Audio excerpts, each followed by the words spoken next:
Salut, c'est Mugen et vous écoutez le premier numéro de Coop, le format court de New Game Plus, où, comme son nom l'indique, l'enregistrement se fait en duo pour plus de fluidité, une ambiance un peu plus intime, et j'ouvre le bal de cette saison 4 en tant que général des armées de New Game Plus. Tel Andy le rookie, je suis accompagné de Brad. Bonsoir Brad, comment ça va? Bonsoir Mugen, écoute, très très bien. À la fin, je vais commencer à me demander s'il y a vraiment une équipe dans ce podcast, parce que c'est mon deuxième et en fait, il y a toujours que toi. Ça se C'est trouve, ça, c'est des bots IA audio. Mais on bon, est plein dans ma tête. c'est ça, c'est ça. Mais je commence à me poser des questions, mais on va régler ça sur le champ de bataille. Exactement, vous l'aurez compris, et c'est aussi le titre de l'épisode aujourd'hui. On revient sur la licence Advance Wars. Est-ce que vous êtes prêts? Enfin, est-ce que tu es prêt? Allez, moi je suis prêt depuis longtemps.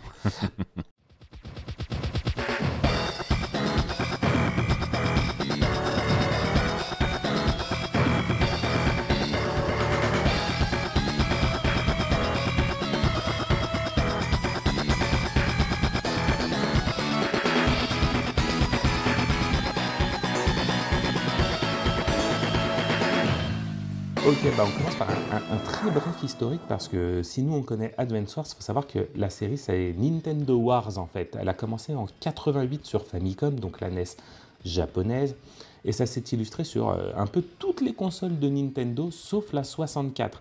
Enfin Famicom Wars, Game Boy Wars 1, 2, puis Super Famicom Wars.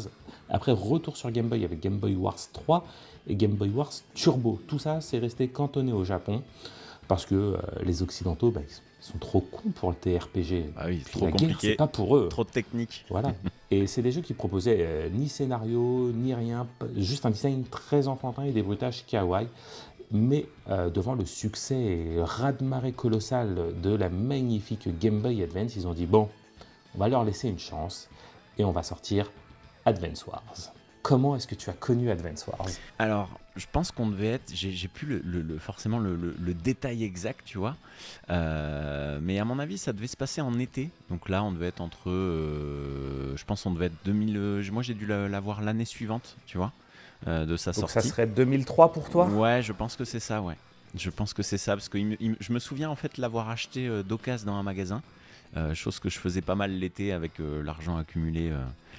Tout au long de l'année et je me rappelle notamment de passer dans un dog game en centre-ville où il y avait toujours des trucs GBA qui traînaient, et vu que c'était une de mes consoles du moment justement, et c'est là que j'ai trouvé du Golden Sun et ainsi de suite. Donc c'est là que je suis tombé aussi sur du Advance Wars, et en fait je pense que sur ce cas-là j'ai plutôt été séduit par la jaquette et ce qu'il y avait derrière, et voir que c'était un jeu de stratégie mais qui me semblait pas inaccessible, qui me parlait, qui n'était pas un truc trop japonisant du coup, mais qui était suffisamment sympa visuellement pour donner un attrait. Et puis en fait, ce qu'il faut voir, c'est qu'à l'époque là, moi les jeux d'occasion, j'ai pas le souvenir que ce soit très très cher en fait.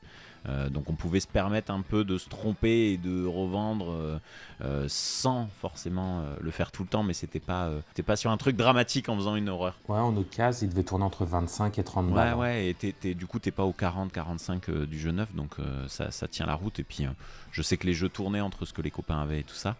Mais je me souviens pas, tu vois, celui-là, d'en avoir entendu parler quelque part. Tu vois, j'ai pas le souvenir d'avoir vu un magazine spécialement dessus, contrairement à certains jeux Game Boy Advance ou même à des Solus ou autres qui m'auraient fait découvrir le jeu. Tu vois, c'est plutôt en magasin et il s'avère qu'en fait celui-là c'est un bon jeu que j'ai acheté et que j'ai jamais revendu tout le temps que j'ai eu la Game Boy Advance, tellement c'est un classique qui, on va dire, avec une durée de vie increvable, tu peux t'amuser dessus tout le temps quoi. D'accord, expérience complètement différente pour ma part, parce que le jeu sort le 11 janvier 2002. 11 janvier 2002, Noël vient de passer, on vient d'avoir un peu de sous quand on est des enfants des années 90 et que les parents savent pas quoi t'acheter, ils te filent un billet. Je savais pas quoi acheter, j'arrive à l'école puisque ça venait de rentrer, je suis avec mon pote Nico, je dis bon viens avec moi à Micromania, j'ai 50 balles à dépenser pour un jeu Game Boy Advance, j'avais que cette console utilisable tout le temps, et le choix s'est fait entre un jeu Simpson et Advance Wars. Il m'a regardé, il m'a dit mais tu prends Advance Wars, il y a même pas de... Il y a pas de débat. C'est un non-sujet quoi. Sachant que le jeu, je n'en avais jamais entendu parler. Il m'a dit attends, et tout ça, je te ramène des magazines, et le lendemain, il me ramène les magazines, donc ça devait être le Nintendo officiel ou autre, et il y avait donc tout plein d'articles, et je suis passé aussi à Toys R Us, à la Défense, et ils avaient des flyers promotionnels pour Advance Wars, sur 3 pages. Donc, alors je ne l'ai plus aujourd'hui, mais on peut en retrouver encore des scans en français. C'est pour ça quand tu dis qu'il n'y a pas eu que toi, tu n'as pas vu de promo, Ouais, ouais, tu as vraiment dû ça passer m'a pas complètement au choqué, tu vois. travers. Ouais. Parce que moi, justement, je me souviens, alors qu'il y avait quelques PLV, et puis oui, dans ce Toys R Us, il y avait plein de flyers officiels Nintendo hein, qui faisaient la promo du jeu. Donc j'ai pris le jeu, quand le week-end arrive, je me suis buté dessus, Et puis et ma finalement, vie t'as jamais de lâché. gamer a changé, quoi. Exactement, ouais, c'est Voilà, clair. j'y ai passé des centaines d'heures. Mais Advance Wars, c'est quoi? Qu'est-ce que tu peux nous dire sur le jeu? Est-ce que tu veux nous raconter des choses dessus? Que ça soit gameplay, graphisme, histoire, je te laisse attaquer ça par l'angle qui te plaît. Advance Wars, alors du coup, moi c'est comme ça que je le vois, et même avec le recul, je le catégoriserai toujours comme ça. Pour moi, c'est le premier jeu, on va dire, de stratégie sur lequel je suis tombé. Parce que du coup, vu que on n'est pas des pionniers du jeu PC, on n'avait pas ce genre-là en prédilection. Quand tu es sur console, c'est pas du tout le genre le plus courant, du moins à l'époque. Et en fait, ouais, pour moi, c'est un jeu de stratégie, donc on va pas l'appeler nécessairement un wargame, mais c'est un jeu de stratégie qui a pour thématique un univers de guerre avec on va dire des unités, des représentations graphiques de choses qui nous parlent tout de suite. Donc ça, c'est très très bien, tu vois. On aurait pu l'appeler mon premier TRPG. Ouais, exactement, exactement. Et du coup, moi je te le classerais comme ça, donc un jeu de stratégie en cases carrées, qui va, pour le coup, à part maintenant où on se pose la question des cases en hexagone ou autre, aujourd'hui, moi les cases carrées c'était parfaitement normal. Un hexagone c'est un hexagone, une case par définition ça, une case c'est elle est carré. Donc du coup moi ça m'a toujours semblé normal, et du coup c'est ça, c'est un jeu de stratégie en case carrée où il y a une équipe contre une autre, donc on va dire là du coup une armée contre une autre, et où forcément le but ça va être de vaincre l'autre armée, et on aura deux manières de le faire. Ça va être soit détruire toutes les unités adverses, donc chacune des unités que vous voyez, il faut qu'elle soit absolument rayée de la carte, ou de manière un petit peu plus rapide, voire stratégique, d'aller dans le QG adverse, parce que chaque équipe sur une map a un QG, et le QG qui est le bâtiment, on va dire, général, le central, quartier général, et vous pouvez aller dessus et le capturer en 2 tours en général, et ça peut aussi vous donner la victoire beaucoup plus rapide, quand bien même il resterait des unités. Il y a aussi d'autres moyens de gagner une map, mais on va un petit peu recontextualiser. Advance Wars, c'est, donc, comme tu l'as dit, un jeu de stratégie qui se joue sur une sorte d'échiquier.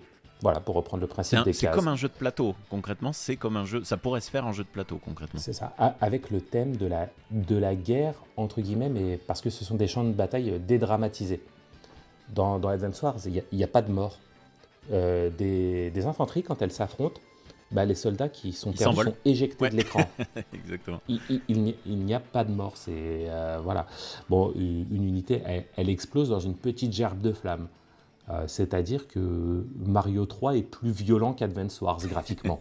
C'est clair, tout à fait. On est sur ça. Et concrètement, qu'est-ce que c'est?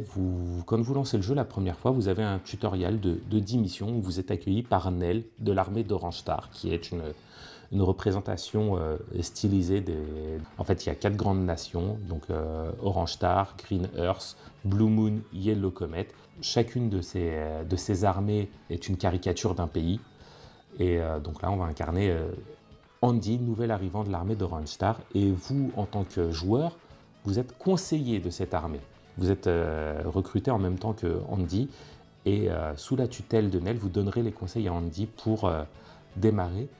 Et très vite après ce tuto, vous, en tant que joueur, vous êtes dépersonnalisé. Et on fait vite la bascule en se disant on incarne le général. Donc on va incarner Andy, qui est un général moyen sur tous les points. Le passe-partout, exactement, qui excelle nulle part, mais qui est très équilibré, du coup. Donc c'est le plus facile à prendre en main, on va dire, le plus logique pour démarrer. C'est Mario dans Mario Kart. Ouais, exactement. Il est moyen partout. Fort nulle part, mauvais dans aucun domaine. Et donc, vite, vous apprendrez à gérer vos unités, donc à travers des cartes prédéployées où on vous donnera une armée avec, vous avez 3 unités d'infanterie, 2 tanks, un véhicule de transport, et comme l'a dit Brad, vous devrez soit mettre en déroute l'armée adverse, soit capturer le QG au début, puis petit à petit, au fil de ce tuto, vous allez avoir des des concepts qui vont s'ajouter. Par exemple, vous aurez des véhicules de transport d'unités pour aller plus vite. Vous apprendrez que vous pourrez avoir des bases, des aéroports pour déployer vous-même ce que vous voulez comme unité.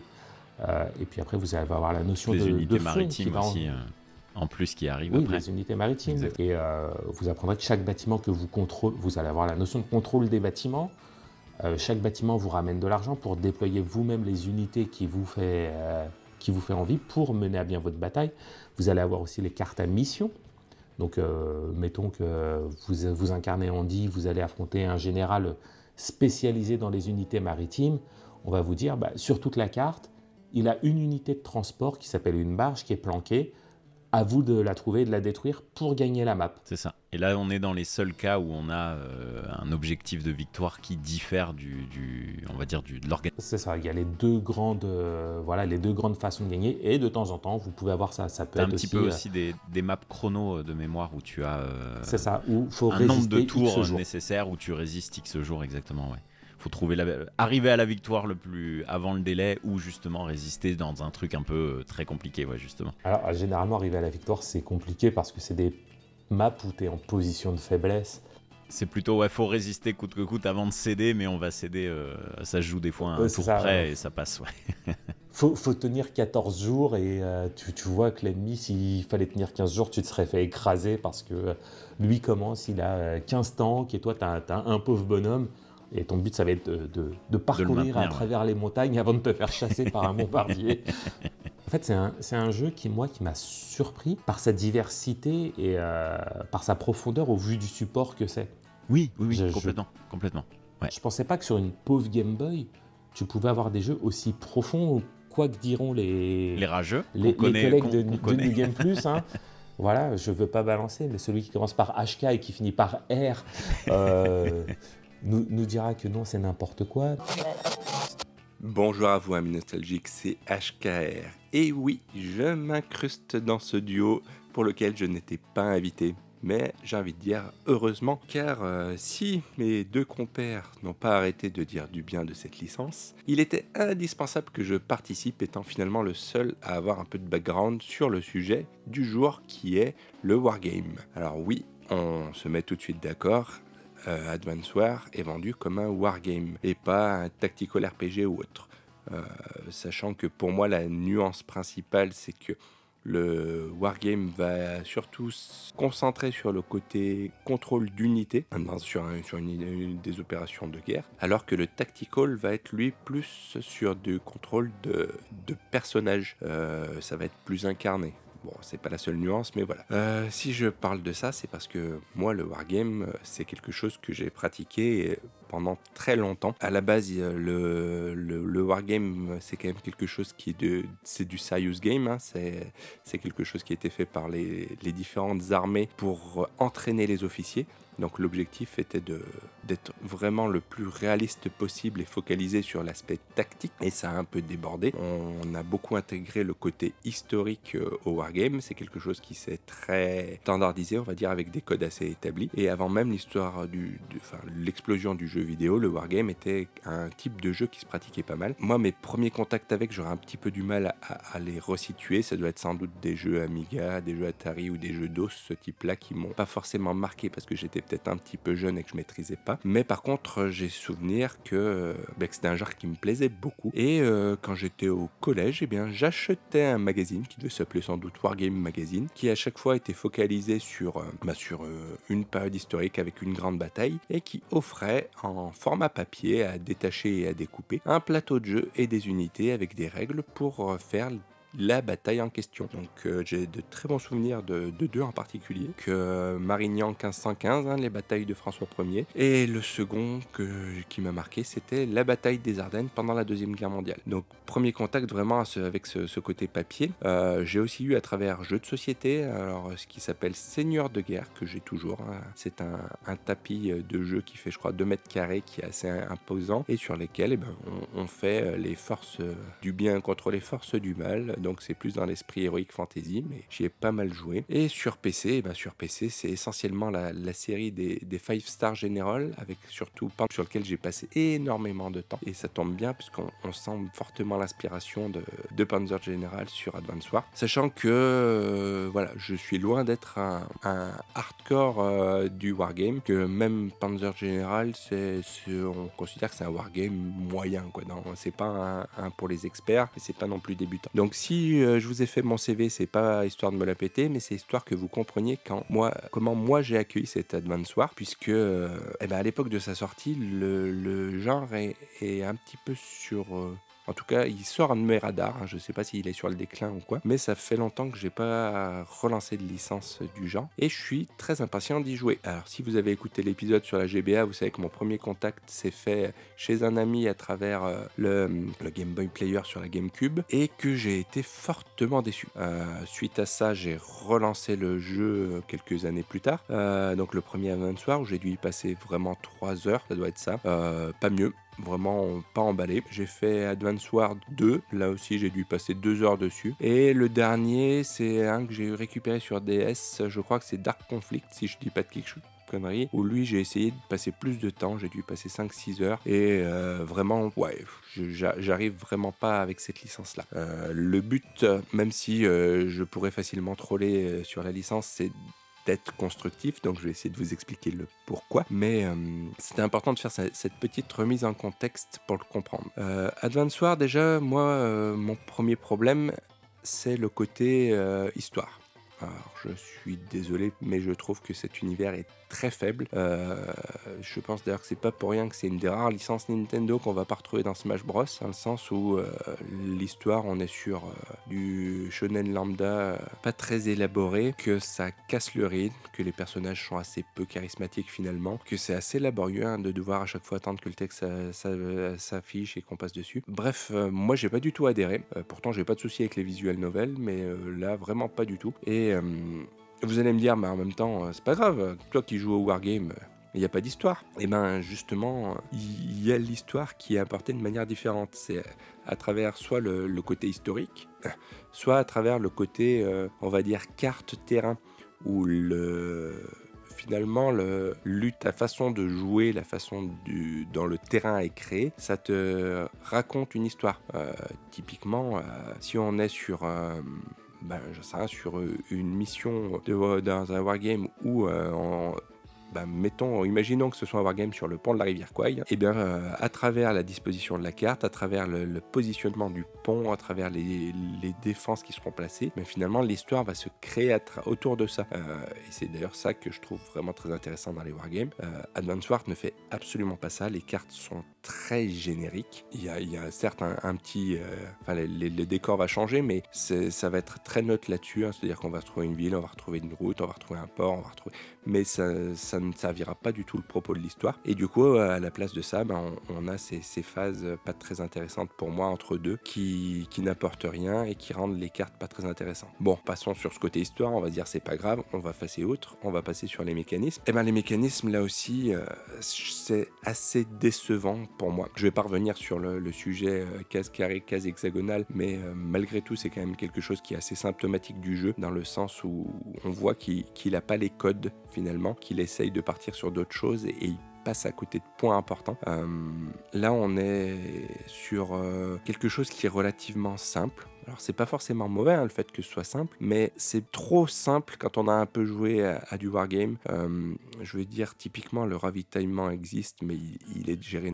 On va même pas avoir de choses comme les attaques de flanc ou de prise à revers. C'est quelque chose qui se fait assez facilement sur un wargame, hein. C'est-à-dire qu'on a une unité sur une case, la façon là dont elle est orientée, si elle est si elle est dans le bon sens, elle va être efficace en défense. Si on la prend par le flanc, elle va avoir un malus, et si on l'attaque par derrière, elle va avoir un très gros malus, ce qui rajoute beaucoup à l'intérêt du jeu. La partie économique avec la gestion des villes, c'est vraiment plus que light, hein. Ça n'apporte pas grand chose, je trouve même que ça casse un petit peu. On va pas avoir d'éléments de gestion sur le moral, enfin bref, on est vraiment dans le niveau très très très bas, et ça réduit fortement pour moi l'intérêt, d'autant plus que on sent qu'encore une fois, je vous parlais du fait que les codes sont pas maîtrisés du wargame, qui vont chercher plutôt du côté du TRPG pour mettre certains codes, voire du RPG. Et si dans un wargame classique, on va avoir... En fait, on ne va pas avoir d'unité plus forte que d'autres ou d'unité qui va systématiquement battre une autre unité. À quelques nuances près, typiquement, si on a des unités de DCA, ça va être très efficace contre un avion. Mais à travers justement les attaques latérales, à travers les terrains, à travers tous ces éléments-là, ça va fortement rebattre les cartes. Alors que sur Advance Wars, une fois qu'on a un peu compris quelle unité est efficace contre quelle autre unité, le seul enjeu, c'est d'arriver à placer la bonne unité, à attaquer la bonne unité en face. Donc les variétés de jeux sont pas très élevées. Donc moi, je vous le dis très franchement, après 1 heure de jeu, les mécaniques étaient à peu près comprises. Et j'ai trouvé ça très très très redondant. Donc voilà, donc mécanisme qui me parle pas du tout. Parce qu'encore une fois, c'est pas du wargame. C'est un mélange de wargame light et RPG light et peut-être plus de puzzle game, ce qui n'était pas du tout finalement ce que j'attendais. Après, j'ai envie de dire, c'est finalement très logique et ça s'explique vraiment dans le sens où je reviens un petit peu sur l'histoire du wargame, mais le wargame, c'est un genre de jeu, comme je vous dis, c'est du serious game, mais c'est un très très occidental. C'est-à-dire que ça s'est beaucoup développé dans le monde occidental, en dehors on va dire, du contexte militaire, mais uniquement dans le monde occidental. Les autres pays étaient peu au fait de ce type de jeu-là. Je pense qu'à l'époque du développement d'Advance Wars au Japon, tu vas plus trouver de Japonais qui possèdent une Xbox et qui sont fans de Xbox que de Japonais qui ont déjà joué à un wargame. Donc clairement, quand ils se lancent... quand Nintendo décide de faire un wargame, ils ne savent pas de quoi il s'agit. Ensuite, le wargame, comme on l'a dit, c'est quelque chose qui est censé être le plus proche possible de la représentation militaire. On est sur de la stratégie militaire, vraiment. Et vous connaissez, on va dire, la difficulté qu'ont les Japonais à aborder les sujets militaires depuis la Deuxième Guerre mondiale. Il faut toujours qu'ils mettent une distance, il y a toujours quelque chose... Voilà, il y a un vrai tabou autour, ce qui donne un petit peu ces côtés parfois un peu particuliers. Et en plus, on parle de Nintendo, qui est quand même une société qui vise vraiment le grand public, avec un public plus jeune et enfantin. Donc, il faut être clair, le fait que Nintendo ait fait un wargame, finalement, c'est encore plus improbable que Nintendo qui sorte un jeu de hentai, quoi. Parce que au moins sur le hentai, ils sont japonais, ils connaissent les codes. Donc là, ils se sont lancés dans quelque chose qu'ils ne connaissaient absolument pas. Et ça, d'ailleurs, c'est pas moi qui le dis, hein, c'est les équipes de développement du jeu qui le disent et qui d'ailleurs regrettent certains choix. Donc face à ça, finalement, ils ont fait des choix de simplification. Ils ont été piochés dans ce qu'ils connaissaient, qu'ils maîtrisaient,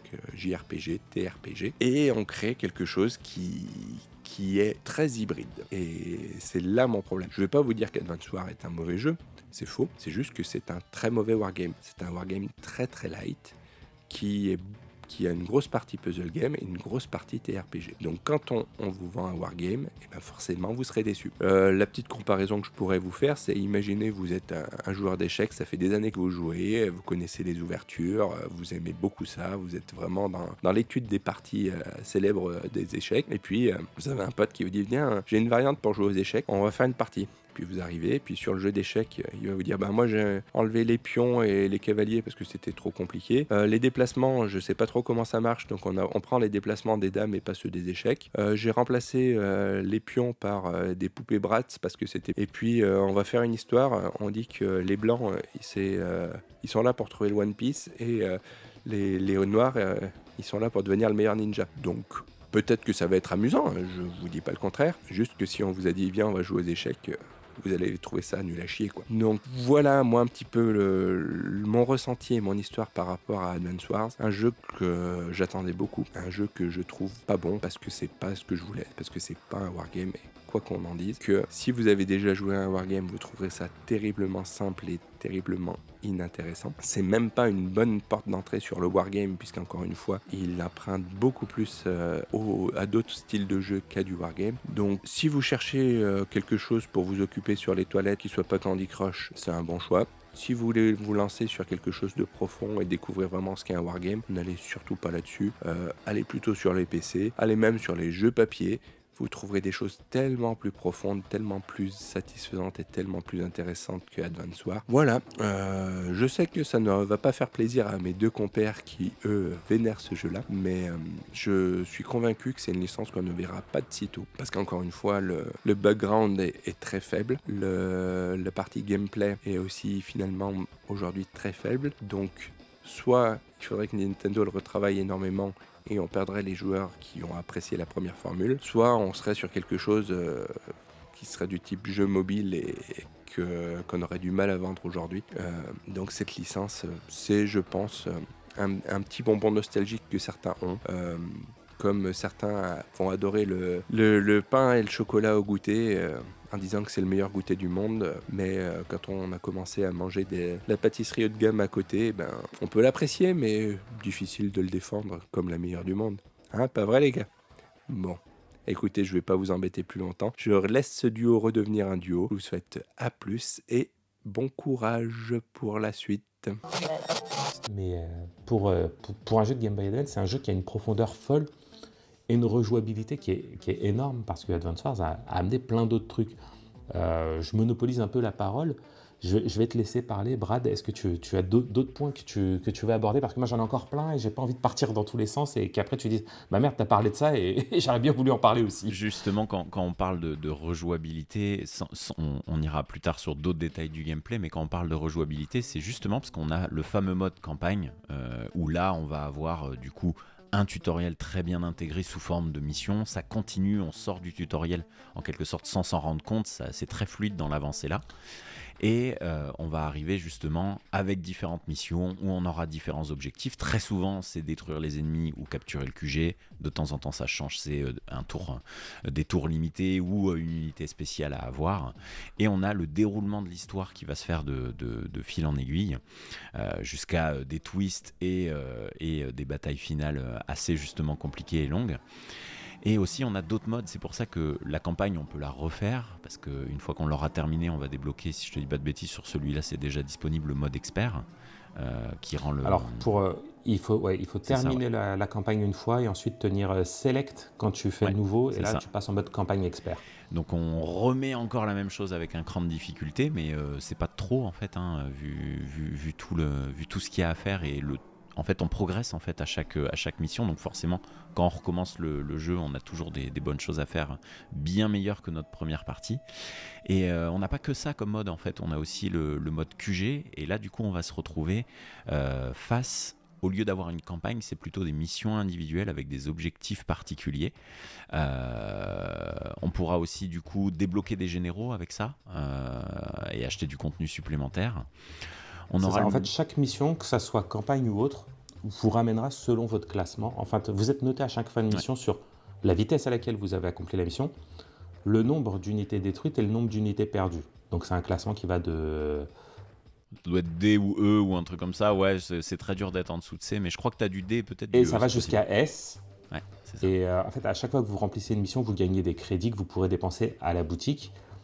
Et dans cette boutique, vous pourrez acheter des généraux. On va en reparler juste après parce que c'est cartes aussi. Des cartes. Donc les cartes, c'est des cartes pré-déployées qui sont hors contexte de la campagne, hein, comme tu as dit, où voilà, ça peut être des cartes de 2, 3 ou 4 joueurs. Et soit vous avez des amis et c'est cool, soit vous n'en avez pas et c'est le CPU qui va incarner les autres généraux. Et pareil, les compléter te donnera des points supplémentaires. Après, du coup, on va se retrouver avec un mode VS, où on va pouvoir jouer, du coup, c'est du multijoueur local. Si je te dis pas de bêtises, on peut jouer à 4. Je me demande s'il n'y a pas le comment on appelle ça, le fait de pouvoir à chaque tour se passer la console. Si, ouais, c'est ça. C'est parce ça. que C'est très puissant. Je l'ai pas mal pratiqué. Ouais.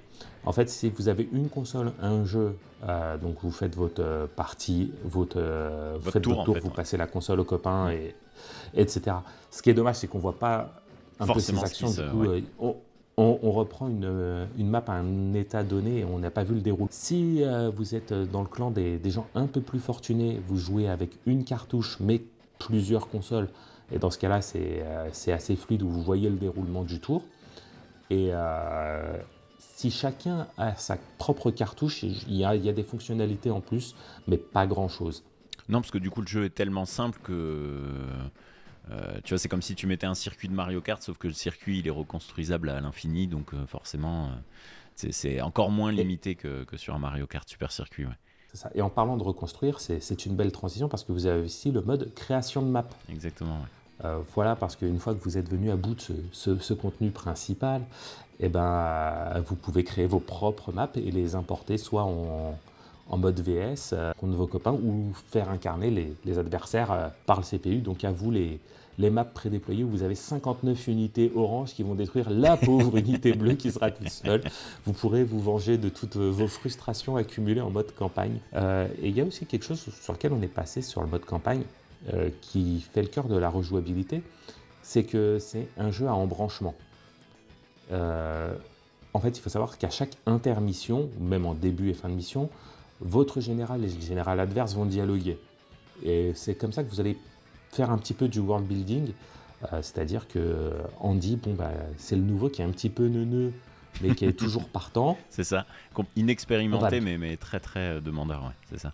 Très volontaire, qui sera rejoint par Max très rapidement. Donc lui, c'est la grosse baraque, le barou. Ouais. Voilà, mais le baroudeur, il a déjà des années d'expérience. Nell, pour lui, c'est plus sa supérieure, c'est sa pote. Et lui, dans l'armée bleue, son ancien collègue, c'était Grit. Et lors des missions où vous affrontez Grit, soit vous prenez Andy, soit vous prenez Max. Et si à chaque fois, par exemple, vous prenez Max, et vous allez débloquer la voie de Max. Et donc, les missions seront un petit peu différentes. Et puis, ça va vous emmener petit à petit sur un enchaînement de choix qui, lors des missions finales, vous donneront une composition spéciale, voire des missions post-game pour débloquer des généraux. Et encore chez Orange Star, il y aura aussi Samy qui, elle, est experte dans la prise et la capture de bâtiments. Ouais. Qui, si Max a des affinités avec Blue Moon, elle a des affinités avec Green Earth, notamment avec Eagle. Donc voilà, en fait, c'est... Oui, l'histoire n'est pas juste linéaire, en fait. Ouais, c'est des chapitres, vous verrez, en fait, on a une map du monde et des drapeaux qui signifient, tiens, il y a une bataille qui va se passer. Mais par moment, on peut choisir, on peut aussi choisir son général et forcément, ça vient impacter, ça ne change pas la trame principale du jeu, mais ça vient apporter des nuances et puis surtout du gameplay qui est très différent. Et justement, on peut peut-être en venir à qu'est-ce que changent exactement ces généraux, à part le fait que, bien sûr, il y a des histoires entre les généraux, il y a des cutscenes où il y a justement le développement de l'histoire, des interactions et tout ça, mais finalement, les impacts se font plutôt en jeu, la vraie différence. C'est ça, au-delà de la partie chacun a son caractère, les généraux apportent une super profondeur de jeu. Donc comme on a dit, Max, il a un design de gars bourru, et il est vachement plus fort avec tout ce qui va être tank et unité de contact. Donc voilà, ça va se ressentir physiquement. En fait, si vous allez dans la fiche du personnage, vous verrez que toutes ces unités ont plus 10% de force de frappe au contact. En contrepartie, comme la plupart des gens un peu bourrus, il n'est pas très habile. Ouais. Voilà, donc les unités à distance, elles viseront moins loin d'une case de circonférence. Ouais, c'est ça. Et de portée, son rival, dont je parlais juste avant, donc Grit, lui, il a le physique un peu tout sec et élancé. Très grand. On voit dans sa fiche de personnage que c'est un ancien tireur d'élite. Et lui, sa portée, elle est à plus 1. Mais en revanche, les unités de contact, c'est moins 10%. C'est ça, et plus 20% d'attaque aussi, du coup, c'est-à-dire qu'il tire plus fort et plus loin. Et plus loin. Mais forcément, là, vous vous doutez bien que ça va changer le style de jeu entre j'attaque de front ou justement j'attaque à distance et encore mieux. C'est pas du tout le même style de gameplay. Sachant qu'en plus, on le verra tout à l'heure, le terrain va aussi influer sur certaines distances et certaines choses. Donc on peut venir cumuler, en fait, c'est là qu'on a toute la richesse du jeu qui fait que, oui, il y a beaucoup de maps, beaucoup de choses, et c'est très bien, mais en fait, il y a cette richesse intérieure qui fait qu'il y a des petites mécaniques très simples à comprendre, ce qui fait que nous, on l'a découvert étant gamin, mais ça, plus ça, plus ça, plus ça, plus ça, plus ça, c'est ça. À la fin, ça fait une sacrée... Il y a plein de petites couches simples, il y a plein de niveaux de lecture. C'est ça, parce que je vais faire un tour rapide des généraux comme ça. On a donc Samy, aussi chez Orange Star, qui, elle, a toutes ces unités qui sont un petit peu plus faibles d'environ 5%. Mais ces infanteries, elles ont, je crois, c'est 20 ou 25% de force en plus. On se dit, c'est pas terrible. Mais ces unités capturent les bâtiments plus vite. Ça, ouais. et sont moins affectés par les différents terrains, donc par les brades. Donc des unités qui marchent sur la route iront plus vite que celles qui marchent dans la prairie, qui seront encore moins rapides si elles doivent traverser des forêts, et encore moins rapides si elles doivent traverser des montagnes. Et ben celles de Samy, elles sont moins impactées par ce désavantage. Et on aura du coup, elle, je trouve que sa plus grande force, à part l'infanterie, parce que du coup l'infanterie ne coûte pas cher à fabriquer, parce qu'à chaque tour on va gagner de l'argent qui vient par rapport à la quantité de bâtiments qu'on a. Donc plus on capture de bâtiments qui sont neutres ou à l'ennemi, en fait c'est des 1000 crédits qui viennent à chaque tour supplémentaire par bâtiment. Et forcément on peut développer de l'infanterie qui va coûter entre 1000 et 3000 comparé à un tank qui peut être à au moins, je crois c'est 5 ou 8000. 7000 le 7000. tank. Donc du coup on peut développer beaucoup plus d'unités, c'est une stratégie aussi, donc moins puissant mais beaucoup plus de nombre. Et en fait sur la capture qui du coup est stratégique pour ramener plus d'argent mais aussi stratégique pour aller capturer le QG et finir la partie, là je crois qu'au lieu de capturer donc un bâtiment ça comptera 20, une unité à 10, n'importe quelle unité du jeu compte pour 10, et du coup forcément si on va capturer avec une infanterie ou un bazooka, on va capturer un bâtiment à 20, vu que c'est 10, il faudra 2 tours pour le capturer, on va dire à 100%, donc à 20 points, sauf que elle, en un tour, au lieu de prendre 10, elle prendra 15, donc qui fait qu'entre temps si on nous tire dessus, on va passer peut-être de 10 à 5 unités ou autre, mais vu qu'à chaque fois elle fait le double de ce qu'elle a, en fait c'est quasiment assuré même si on se fait attaquer de capturer en 2 tours. Et elle a un super pouvoir qui, si je te dis pas de bêtises, permet de capturer en un tour peu importe le nombre d'unités. Ça c'est à partir d'Advance Wars 2. Ah, c'est à partir du 2, tu vois. Je crois que c'était dans voilà, on n'a pas encore abordé la notion de super pouvoir, et Samy c'est vraiment aller dans l'optique du Zergrush, hein. Donc, le surnombre et rush rapide. Et selon les missions en fait ça peut complètement changer la manière d'appréhender en fait la mission en tant que telle. Ouais. C'est ça, parce qu'on en revient sur des missions où si on se fait submerger, avec Samy, on peut envoyer des unités partir en douce sur le côté, et pendant qu'on résiste sur le front principal, on peut avoir 2 petits bonhommes qui se baladent dans les montagnes, ouais. et le temps que l'ennemi s'en aperçoive, parfois vous le prenez de court et ça peut vous sauver une mission. C'est ça. Mais voilà, en fait, pour revenir sur le principe de capture, c'est une unité capture au prorata de son nombre de points de vie. Une unité, elle a 10 points de vie en début d'affrontement. Si elle se fait tirer dessus, qu'elle tombe à 7, elle ne capturera plus qu'à 7. Et Samy, elle a un bonus de 50% sur la capture. Donc c'est plié. En fait, là, au lieu, si tu passais à 7, ça serait au moins 3 tours. Et là, non, elle, c'est 2. Donc comme ça, t'es tranquille. Ça suffit à faire du 2 tours. Et ça peut vraiment changer, surtout quand on envoie une unité perdue dans un coin, qu'on se fait griller après le premier tour de capture. Ça peut rendre des choses très compliquées, alors qu'elle, justement, au contraire, sera super avantagé, quoi. C'est ça. Dans le camp bleu, on a aussi Olaf, donc un vétéran de l'armée, qui lui, son super pouvoir, c'est de déployer un climat, parce qu'on n'a pas parlé des climats. Oui. Donc généralement, c'est le beau temps, c'est cool, tout va bien. Il peut y avoir la pluie qui ralentit vachement toutes les unités motorisées. Et pour Olaf, lui, c'est la neige. Donc la neige, ça ralentit fortement toutes les unités et ça les fait consommer plus d'essence. Voilà, je vous ajoute, vous avez vu, aux fonctions de ce podcast, je vous ajoute aussi des notions, comme Advance Wars le fait. Donc là, on a une notion de climat et aussi d'essence, parce que à pied, les unités consomment des rations, les véhicules consomment de l'essence. Quand ton tank n'a plus d'essence, il n'avance plus. Mais dans le cadre où c'est un bateau ou un avion, là, c'est dramatique, il coule ou il se crache. Et il se crache, et voilà, on peut se dire, changer le climat, ça ne change pas grand-chose. Mais ton chasseur qui consomme 5 unités d'essence, même au repos, qui peut plus se déplacer à cause de la neige, et du coup, ça peut casser complètement une stratégie, parce que vous pourrez le faire se crasher avant qu'il arrive à destination. Ouais, c'est ça. Parce que ces unités à lui ne sont pas affectées, évidemment. Tu parles de consommation, c'est ce qu'il y a à prendre en compte, c'est-à-dire que toutes les unités, on va avoir du coup 3 types avec des petites subdivisions. En gros, on va avoir les unités terrestres qui sont divisées en infanterie et tous les véhicules. On aura les unités aériennes et les unités maritimes. Et du coup, là-dedans, par exemple, une unité terrestre, en fait, si elle ne bouge pas, elle ne consomme pas d'essence, si je te dis pas de bêtises. En revanche, un hélicoptère, il reste en vol stationnaire, il se pose pas, on ne se pose que dans un aéroport. Donc du coup, lui, il va consommer et forcément, on va se retrouver avec certains moments où il faudra soit réapprovisionner, soit justement abandonner l'unité parce qu'on ne pourra pas, selon la map, la réparer ou l'alimenter.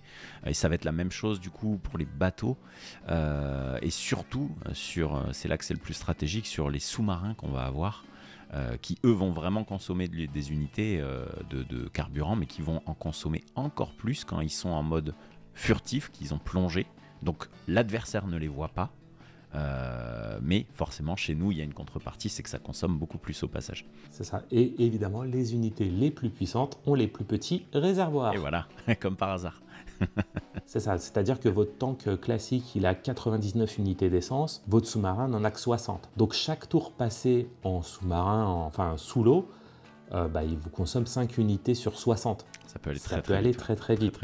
Et comme je vous ai dit, vous additionnez à la faculté d'Olaf de quasi immobiliser une unité pendant 2 tours, votre sous-marin il ne pourra pas bouger, il aura perdu 10 unités d'essence supplémentaires. Ouais, ça peut être très très lourd pour ça. Ouais. Ça peut briser une stratégie super rapidement. Ensuite, chez Greeners, les pouvoirs sont un peu plus simples. Hein. On a un général qui est fan des avions, c'est mon général préféré, c'est Eagle. Lui, ses avions, ils font très très mal, c'est plus 20%. Et le reste des unités sont standards. Sauf les bateaux. Ouais, moins 10 je crois, si je te dis pas. Mais on joue pas avec lui pour avoir des bateaux en général, donc ça va. Bah non, voilà. son pouvoir, puisqu'après on fera un petit peu le tour des pouvoirs. Vous allez voir, Advance Wars 1, c'est le plus long, mais il a posé toutes les bases, donc ça ira beaucoup plus vite pour la suite. Le pouvoir d'Eagle, c'est de jouer une deuxième fois. Sauf que lors de ce deuxième tour, toutes ces unités sont affaiblies. Mais ça reste un deuxième tour. Les infanteries ne rejouent pas.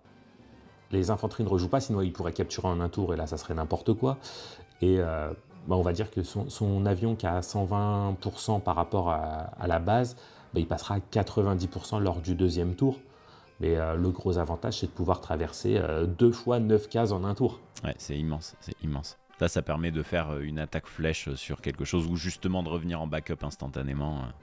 C'est ça, faire des frappes éclairs ou après ça, quand on combine, c'est-à-dire que vous chargez une unité dans un hélico de transport, vous le faites traverser les moitiés, si ce n'est pas les 3/4 de la map en un seul tour. Et vous pourrez sortir des portées d'unités qui vous menaçaient instantanément. C'est vraiment Lui, c'est redoutable. Qui est un game changer. Donc si on en a un qui est fan des avions, on en a un qui est fan des bateaux. Donc c'est tout l'inverse. Ces bateaux ont plus 20%, mais son aviation est beaucoup moins bonne. C'est Drake, pas le rappeur. Hein, il est un peu plus dodu, celui-là. C'est ça. Lui, il fait tomber la flotte. Donc la flotte qui ralentit les ennemis. Et, nouvelle notion, le brouillard de guerre. Eh oui. Voilà, donc en fait, ça réduit la vision des ennemis. Mais le brouillard de guerre, qu'est-ce donc? Brad, explication. Alors, c'est tout simplement du brouillard qui fait que notre map qui est éclaircie, où on a une visibilité en fait absolue, hein, là en gros placez-vous sur un jeu de plateau, vous regardez le plateau en entier, vous pouvez vous y déplacer librement, vous voyez tout ce qui se passe, il n'y a pas d'unité planquée à part éventuellement des sous-marins. Sauf les submersibles. C'est ça. Vous êtes omniscient sur la vision. Vous voyez tout et vous voyez tout à distance. C'est pas pour ça qu'on peut les atteindre tout de suite en un tour et ainsi de suite, mais on les voit. Donc là, forcément, on a une stratégie globale, on a une vue omnisciente, on a la vision complète sur le plateau. Là, le brouillard de guerre, en fait, on va rendre toute la map complètement opaque. On a un brouillard qui se pose sur la map, on ne voit absolument rien, sauf ce qui se passe dans nos propres villes et le champ de vision de chaque unité que l'on a. Donc chaque unité va avoir un champ de vision différent qui permet de voir plus ou moins loin, à plus ou moins de cases de distance. Et du coup, c'est toutes nos petites positions que l'on a sur notre carte qui nous permet du coup d'éclaircir ce brouillard, d'y voir un peu plus clair. On a des véhicules. Il faut faire une sorte de réseau maillé pour voir exactement. plus loin. En fait. C'est exactement ça. En gros, c'est chacun a comme une lampe torche qui éclaire autour de lui, plus ou moins puissante, qui permet justement de dissiper le brouillard sur une ou X cases. Et évidemment, c'est au prorata de la puissance de l'unité. Hein. C'est ça. Plus l'unité est forte, moins elle voit loin. C'est ça. Sauf dans le cas de ce que tu allais dire, donc certains véhicules. Certains véhicules, comme c'est le Recon qui s'appelle Ouais, c'est ça. Pour reconnaissance. Exactement. Et lui, du coup, il va nous. Qui a une rapidité assez élevée de déplacement, qui est très bon, je crois, contre l'infanterie, si je te dis pas de bêtises. Et du coup, lui, il a une visibilité, donc justement, il va nous servir d'éclaireur, c'est-à-dire qu'on peut. Bon, il se fera au pire dézinguer s'il tombe sur quelque chose de trop puissant en face, mais au moins il nous permet de voir intelligemment un cran en face pour ne peut-être pas avancer avec une unité trop importante. Et on a une dernière nuance là-dedans qui fait qu'on n'a pas abordé en détail une des dernières mécaniques qui est les terrains de jeu, qui fait que on a la map. La map est composée du coup graphiquement, en plus c'est très, très visuel, très, très simple à comprendre. On a des routes, on a des plaines, on a des forêts, on a des montagnes, on a des rivières, on a des plages, on a de la mer, on a des récifs dans la mer. Et toutes ces choses-là en fait sont très visuelles. Qui me permettent... des ponts. Et des ponts. Et là on aura tout. J'attendais de voir si tu l'illustrais toutes. Le pont bien vu. Et du coup toutes ces choses-là en fait font que la map est très visuelle, très sympa, très colorée. Mais ça a un impact, ce qui veut dire que selon le type d'unité, bon évidemment sur les aériennes ça change rien, mais selon le type d'unité on a des déplacements qui vont être différents. N'importe quelle unité se déplacera normalement mieux, enfin du moins toutes celles qui roulent se déplaceront mieux sur des routes que sur de l'herbe, vous vous en doutez, et bien mieux qu'en forêt. Les montagnes ça sera pas possible pour un tank, ce qui est logique. C'est simple, hein. Prenez votre Clio, est-ce que vous roulez mieux sur l'autoroute ou sur le champ, le champ de tonton à côté quoi. Et ce qui est très bien du coup dans ce jeu, c'est-à-dire que du coup nous on l'a découvert assez jeune, là c'est des mécaniques qui sont pas du tout compliquées mais qui des fois peuvent être un peu plus abstraites sur certains jeux. Là en fait c'est clair, net, précis, on se pose pas la question. On se doute bien qu'une unité à pied dans la rivière elle va avancer moins vite que sur une route ou peut-être qu'en montagne aussi. Et du coup ça aura... Sauf que, pour revenir au brouillard de guerre, sauf qu'on a... Parce que Samy a un autre avantage avec ses infanteries. Sauf qu'on a des variables, c'est que du coup quand on est en montagne, une infanterie verra plus loin, et quand on est en forêt, du coup on est caché, donc brouillard ou pas brouillard, dans la forêt. Pour voir dans la forêt, il faut être dans la forêt ou à une case de la forêt, qui fait que du coup vous pouvez planquer dans une forêt des tanks, des infanteries, tout ce que vous souhaitez, c'est invisible tant que l'adversaire n'est pas il faut être adjacent. Exactement. Et si votre adversaire lors de son déplacement essaye de vous passer au travers parce qu'il ne vous a pas vu, son unité est prise en embuscade et elle est bloquée. Voilà. On a le récif dans l'eau qui a le comportement similaire. C'est ça, ouais, exactement. Et du coup, cette mécanique-là, en fait, on se retrouve à mi-chemin entre quelque chose de météorologique et aussi le terrain qui est mélangé, nous change complètement ses perspectives. En abordant le terrain, on en arrive aussi du coup à une des mécaniques adjacentes de ça, qui est qu'on a, selon le terrain, on a des capacités d'attaque ou améliorées ou surtout de défense plutôt des unités qui y sont. On a un bonus passif de défense selon le terrain où on est. Et là, on se doute bien, si on est au milieu d'une prairie ou qu'on est au milieu de la route, on n'a aucune défense, on peut se faire encercler et surtout, en fait, on nous attaque de front, c'est une attaque de front complète. On n'est pas planqué dans la montagne, on n'est pas planqué dans la forêt. Et du coup, on va se retrouver avec des rapports de faiblesse ou de...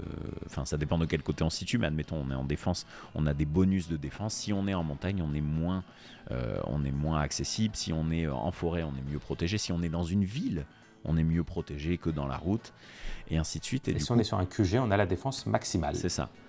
Et du coup, là, en fait, on a aussi ce rapport qui fait qu'on va déplacer nos unités, pas parce que ça va plus vite, à tel ou tel endroit, on va déplacer nos unités, mais parce qu'en fait, on peut le déplacer, et tel ou tel autre type, on ne peut pas. On va les déplacer aussi, du coup, par souci de positionnement, c'est-à-dire qu'on va chercher à se positionner quand on est en rapport attaque-défense. Si on est à une position d'attaque mais qu'on a besoin de front défensif si les ennemis viennent, on va positionner idéalement en ville, ou par exemple on va pouvoir avoir aussi à chaque tour, encore une autre mécanique dis donc, à chaque tour on va avoir en fait de l'argent qui vient avec les villes, mais s'il y a une unité positionnée sur cette ville, de mémoire ça coûte de l'argent, mais elle est soignée de 2 points de vie par tour. Ça coûte 20% du prix de l'unité. Et elle est ravitaillée du coup en essence, donc forcément là on est sur des unités terrestres, on peut pas mettre un avion sur une ville, enfin on peut mais ça changera rien. Et ils profitent pas les avions n'ont pas de bonus de défense, quel que soit le terrain, sauf les aéroports. C'est ça. Ah non, même pas les aéroports. Je crois. C'est les bateaux qui ont un bonus. C'est les bateaux. Oui, les bateaux dans le port. Ouais, c'est ça. Dans le port. Et les bateaux dans le port, qui fait que par exemple si le bateau il est pas au bord de plage comme une barge par exemple, le bateau en fait une infanterie ou un tank ne peut pas l'attaquer, alors que si elle est dans un port, le port est forcément collé à une case. Moi j'ai toujours vu ça comme ça, une case terrestre. Donc forcément le tank peut venir se positionner et attaquer l'unité maritime qui est on va dire à sec sur son port. Et donc on a toutes ces mécaniques-là en fait qui se mélangent, que le jeu nous apporte de manière extrêmement simple, extrêmement logique, c'est-à-dire que on commence, on a que des unités terrestres, on n'a pas du tout la notion de ce qui se passe dans l'air ou de ce qui se passe dans l'eau.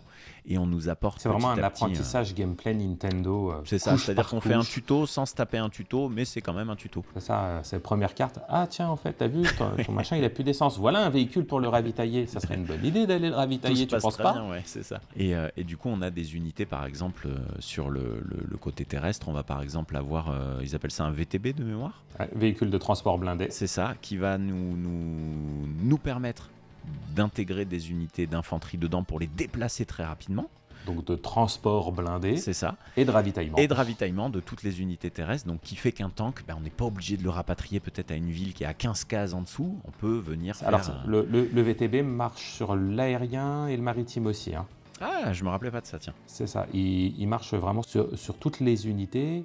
Et en revanche, il est, vous vous en doutez, assez faible. Hein. Il peut vite se faire déglinguer. Il et si vous avez déjà. une unité dedans, quand il se ferait... Voilà, si vous avez une unité dedans, et elle saute aussi. Hein. Donc c'est toujours des unités qu'il faut accompagner. C'est un peu votre Ashley de Resident Evil 4.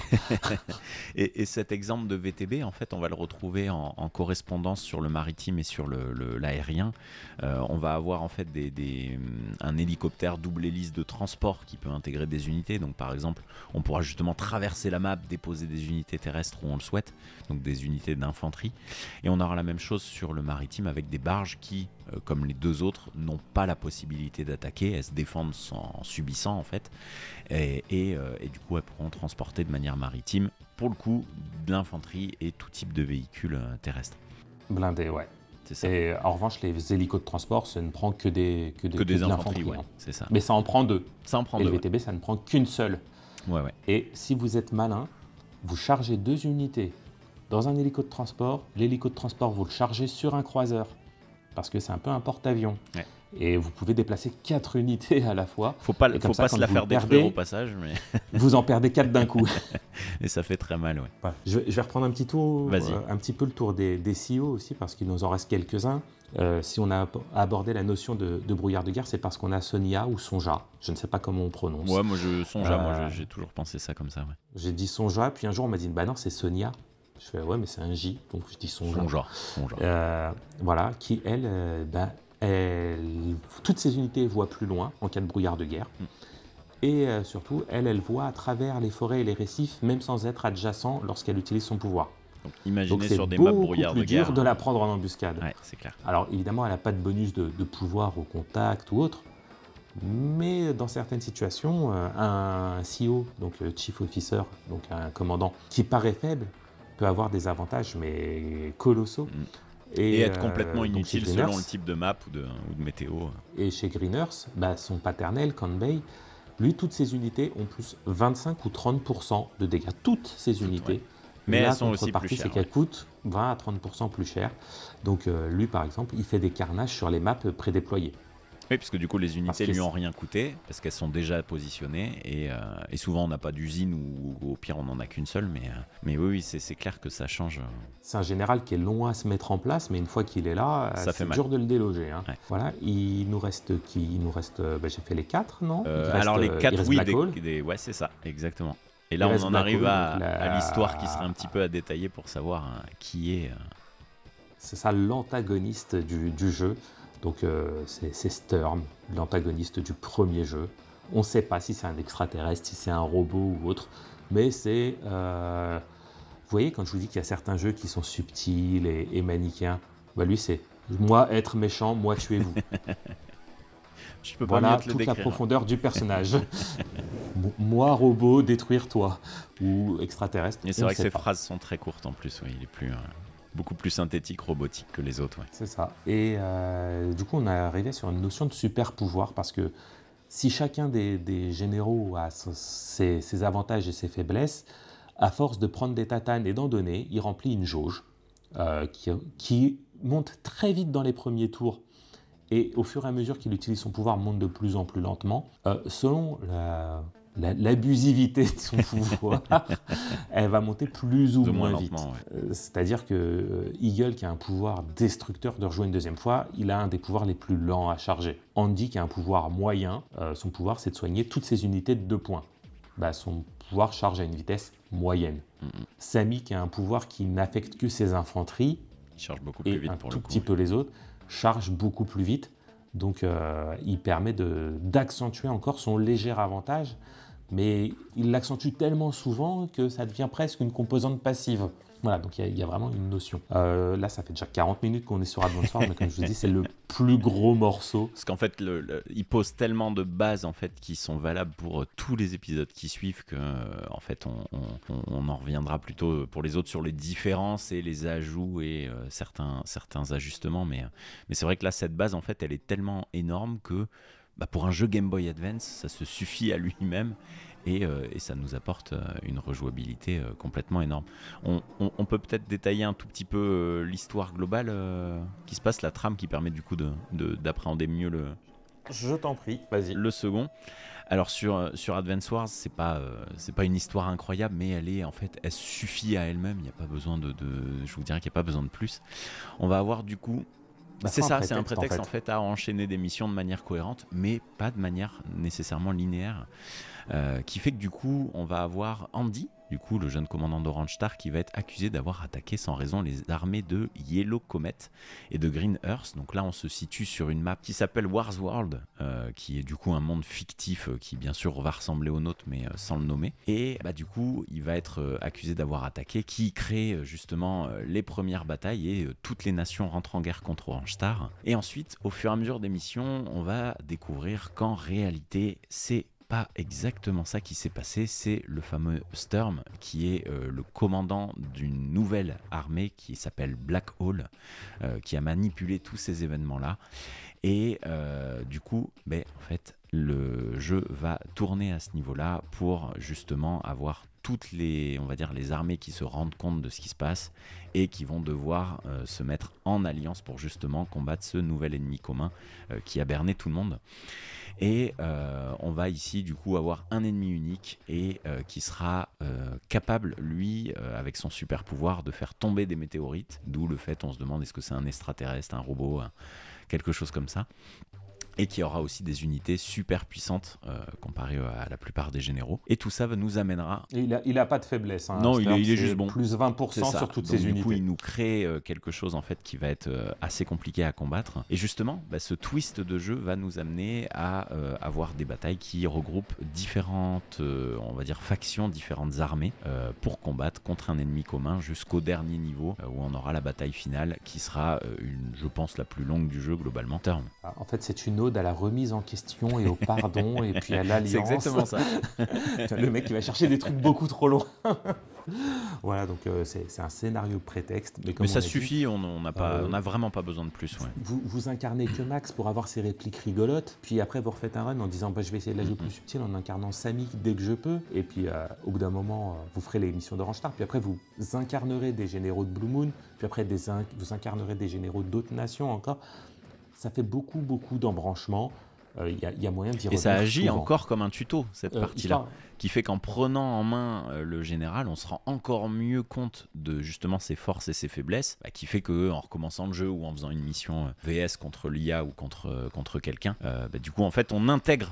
C'est exactement ça. C'est un peu comme on pourrait avoir un principe sur Pokémon, un tel est plus fort contre un tel ou différentes mécaniques de gameplay. Là on va l'avoir, tout se passe pareil pour tout le monde, mais il y a des variables en fait sur les chiffres de terrain, sur les chiffres d'armes ou de déplacement ou de pouvoir exceptionnel. Ouais. C'est ça. Et puis quand tu te débrouilles pour que ton chemin te mène à incarner Kanbei sur des maps prédéployées, tu dis oh purée, cette fois c'est moi qui vais leur coller une rousse, ils vont passer un sale quart d'heure. Et quand tu arrives à la bataille finale et qu'on te file Sammy, Grit et Sonia, ça va pas rigoler. Tu sais que ça va être chaud parce que tes unités de contact elles sont pas terribles. Parce qu'à la fin en fait vous incarnerez 3 alliés contre Sturm à la fois, parce qu'on ne l'a pas dit mais c'est un jeu qui peut se jouer jusqu'à 4 généraux en même temps sur les maps. C'est vraiment très bon. On va avancer un petit peu, à moins que tu aies encore des choses à dire. Moi, j'ai une petite partie trivia sur Advance du coup, Wars. on a. Alors, moi, je te dirais 2 choses. Premier truc que j'avais découvert alors dans un magazine en me baladant dans une librairie en feuilletant les magazines, voir ce qu'il y avait d'intéressant à potentiellement acheter.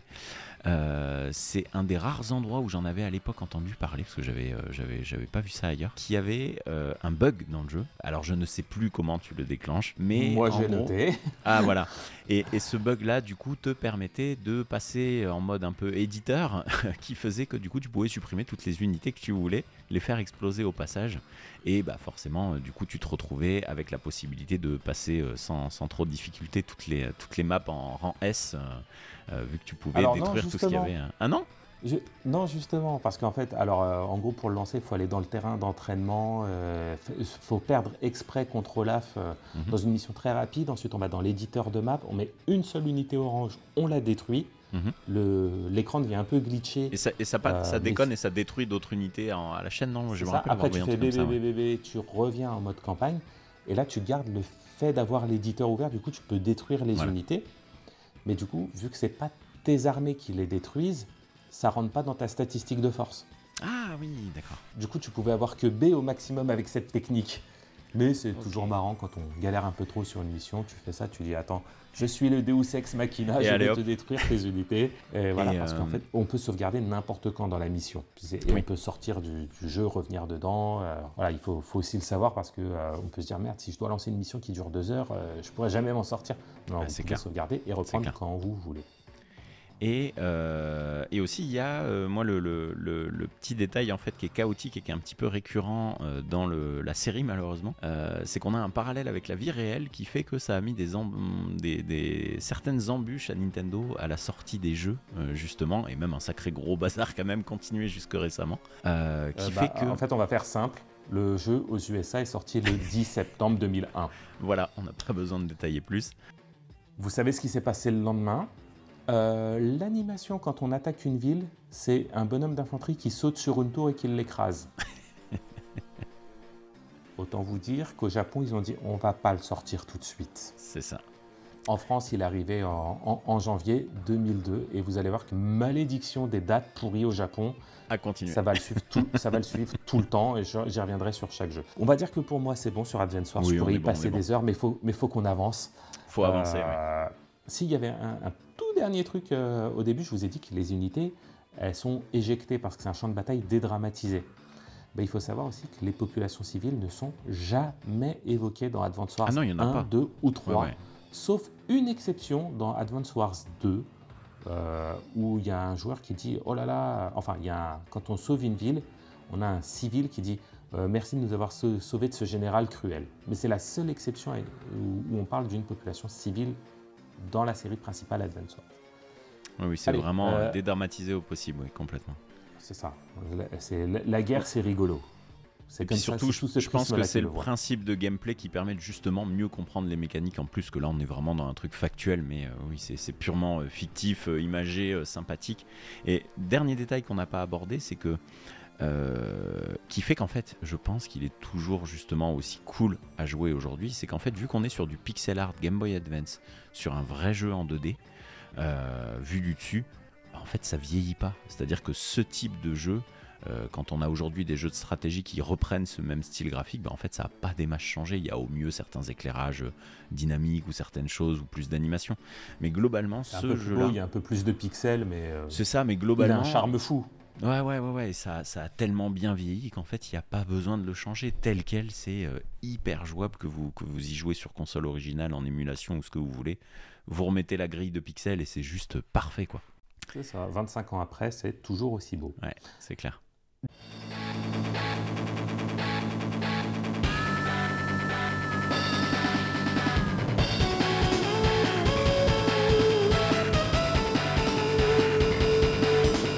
18 mois plus tard, Advance Wars 2, Black Hole Rising.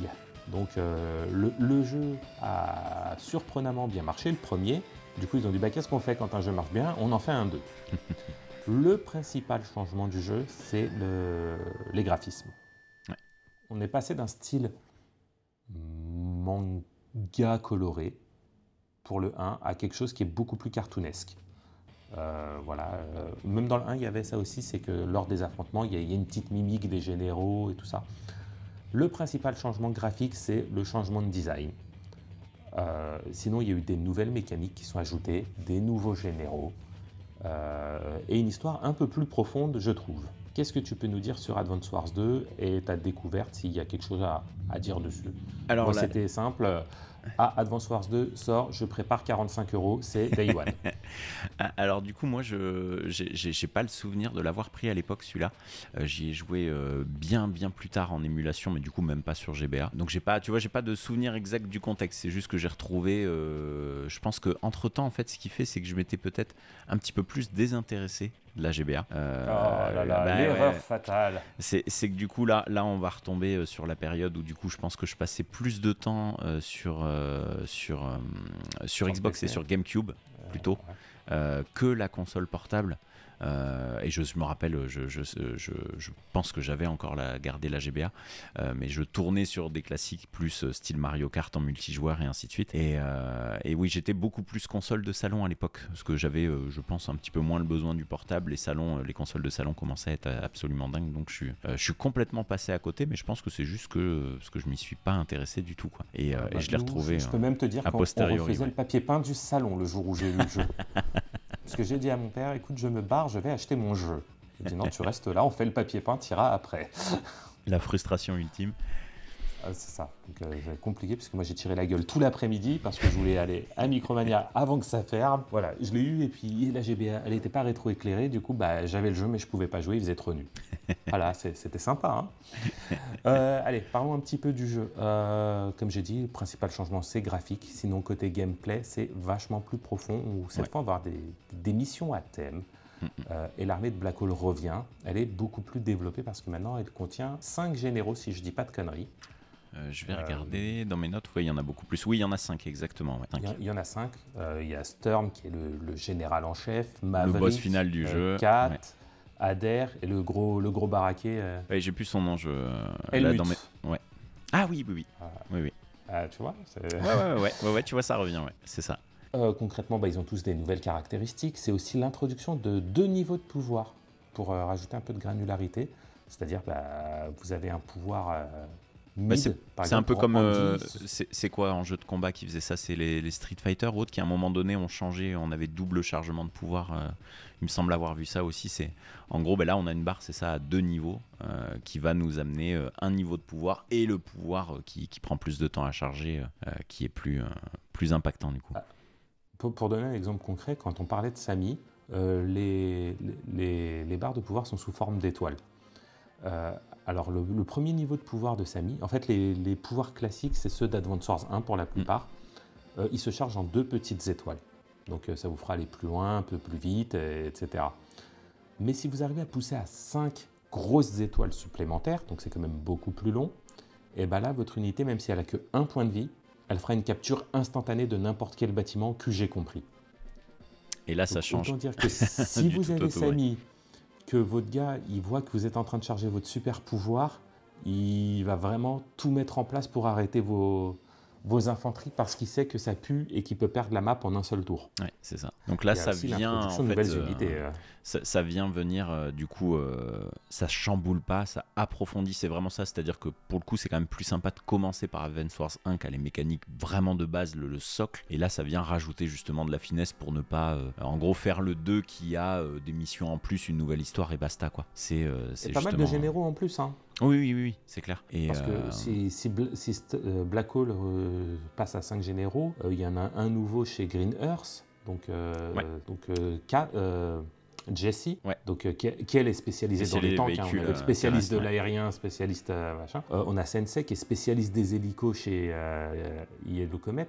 Et de l'infanterie aussi, non? Il a les deux, lui. Je crois qu'il a l'infanterie et l'hélicoptère, non? C'est ça. Chez Orange Star, on a le marchand du premier, donc Hachi, qui devient jouable. C'est ça. Donc, lui, il est complètement craqué. Hein. Lui, en gros, toutes vos villes déjà ramènent plus d'argent et il peut les transformer en usines pour sortir des véhicules ou n'importe quoi depuis toutes les villes. Donc ça, c'est absolument dingue, ouais. Donc voilà, quand il a envie de vous massacrer, c'est vite fini. Ce qu'il faut voir aussi, c'est que du coup, on a comme bâtiment, oui, c'est ça, on a les usines qui nous permettent de construire des unités. Mais du coup, selon le placement des usines, qui au départ, selon certaines maps, sont quand même très souvent pas très loin du QG au point de départ.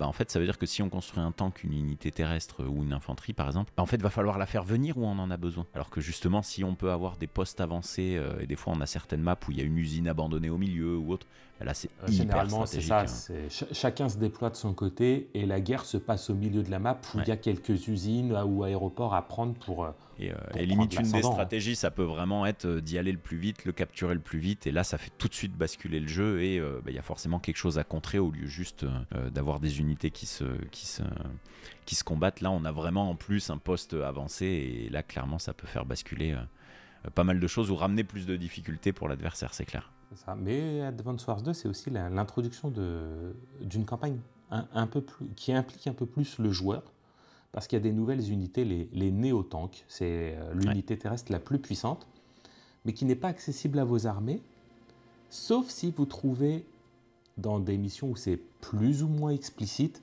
des plans pour les construire en capturant certaines villes. Donc ça va vous pousser un petit peu à aller approfondir les champs de bataille, à bien lire les textes, parce que là, ils vont pas dire « Oh, attention, ici, il y a les plans ». Mais entre deux missions, il va dire « Ah, peut-être qu'ici, on a réuni un labo secret, est-ce que ça va être vers le nord, vers le sud ?» Et évidemment, c'est des missions qui sont quand même un peu plus costauds et qui vous donneront un avantage concurrentiel fou. Parce que les néo-tanks écrasent tout. Ouais, ça roule sur absolument tout ce qu'il y a, ouais, c'est clair. Mais la contrepartie aussi, c'est que au lieu d'avoir par exemple des tanks qui coûtent 7000, le néo-tank il est à 22 000. Donc clairement, il faut aussi avoir les finances pour l'assumer et pouvoir le construire. Il est surpuissant, mais en même temps, son tarif l'est aussi, quoi. C'est ça. Et on a aussi le général Colin, qui est l'inverse de Conbay. Toutes ces unités sont plus faibles, mais coûtent moins cher à déployer. Donc là, du coup, on peut jouer sur le surnombre. Et son pouvoir, c'est de multiplier sa thune. Donc, on utilise son petit pouvoir pour augmenter sa thune très vite. Et son gros pouvoir, plus vous êtes riche, plus vos unités sont fortes. Donc, il y a moyen de... En fait, ça va être comme quelqu'un qui charge sa super, il encaisse.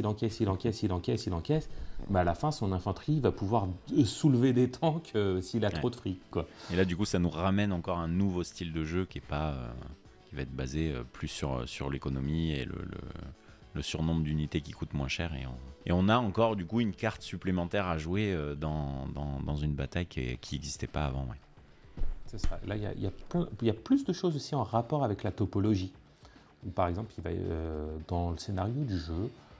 Donc là, c'est encore Wars World ou c'est passé à non, c'est alors attends, Macroland. C'est Macroland, ouais. Macroland, ouais. C'est Macroland, donc c'est la carte mais à plus grande échelle, ouais. Même si on dit macro du coup, où là ils ont remis des pipelines qui permettent de générer, Black Hole, des pipelines qui permettent de générer des unités sans avoir d'usine ou autre. Il faudra briser ces pipelines à travers plein de choses, plein de missions diverses et variées, où là parfois on a des missions où l'objectif, ça va être de capturer toutes les villes aux alentours pour faire un blackout électrique sur la centrale adverse pour plus qu'ils ne puissent produire.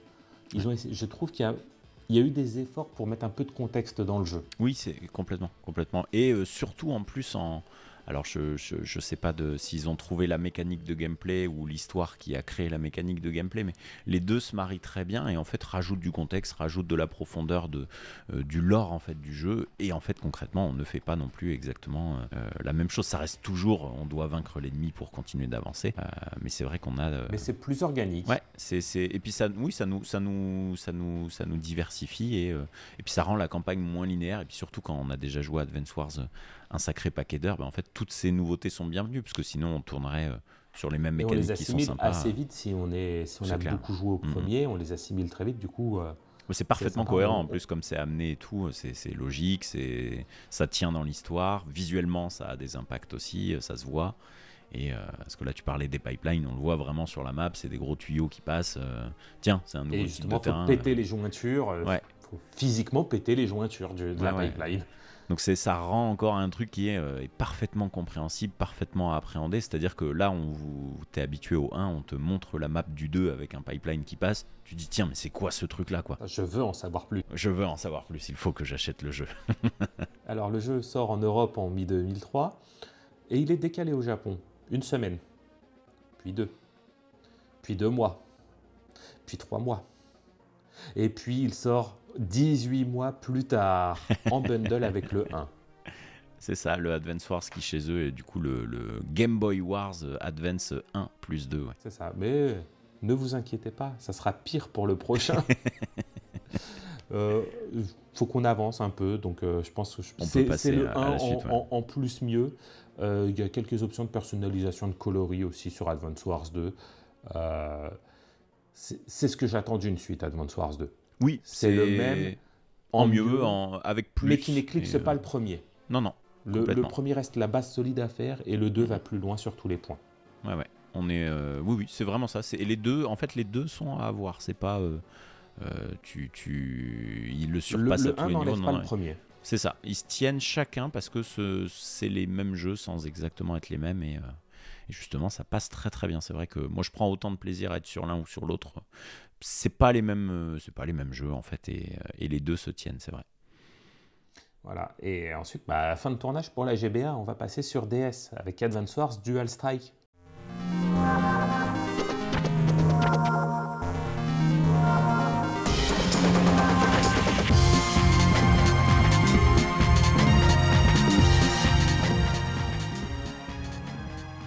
C'est ça. J'ai fait à l'époque, mais là je ne l'ai pas refait. Moi j'ai fait celui d'après, du coup je vais laisser Brad parler un petit peu de Dual Strike, qui a eu une sortie mondiale.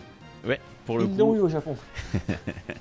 que j'avais fait à l'époque et que j'ai relancé. Alors j'ai pas du tout eu le temps de le terminer parce qu'il est plutôt long pour le coup celui-là je trouve. Et là du coup on va se retrouver sur Nintendo DS qui dit 2 écrans. Vous vous doutez bien qu'entre chaque épisode on va avoir des avancées comme on l'a vu entre le 1 et le 2. Et bien là du coup on va avoir l'utilisation des 2 écrans qui vont notamment nous permettre d'avoir des combats en fait qui vont se passer sur 2 écrans, un au-dessus, un en dessous, d'où le Dual Strike, et on va avoir une continuité d'histoire en fait, la suite des événements du 1 et qui suit le 2 aussi. On va se retrouver après la défaite de Sturm dans le dernier et on va être dans un nouveau continent qui sera appelé du coup Omega Land et où du coup l'armée de Black Hole va encore faire son retour avec cette fois-ci des révélations. C'est ça, des révélations.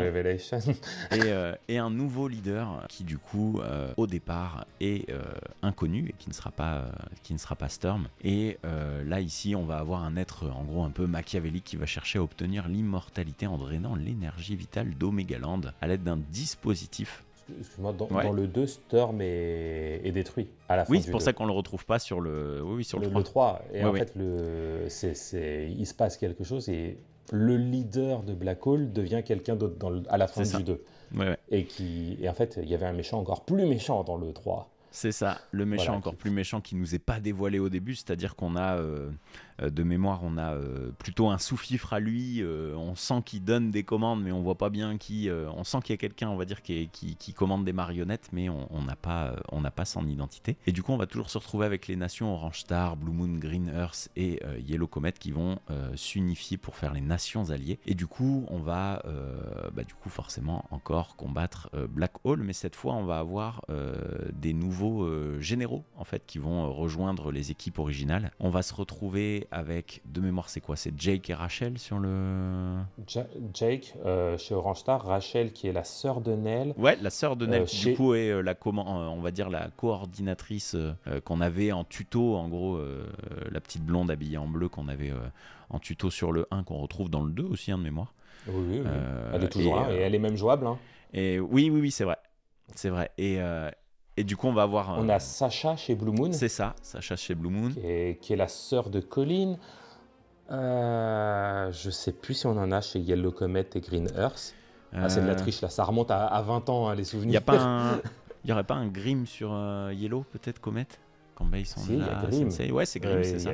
Ouais, Grim, un peu bourru. Et il y en a un autre, je pense, chez Yellow Comet. Oui. J'ai pas le nom, mais il y en a un autre, ouais. Il y en a un autre, c'est ça, mais moi, des souvenirs que j'en ai, c'est que Dual Strike, il se passait...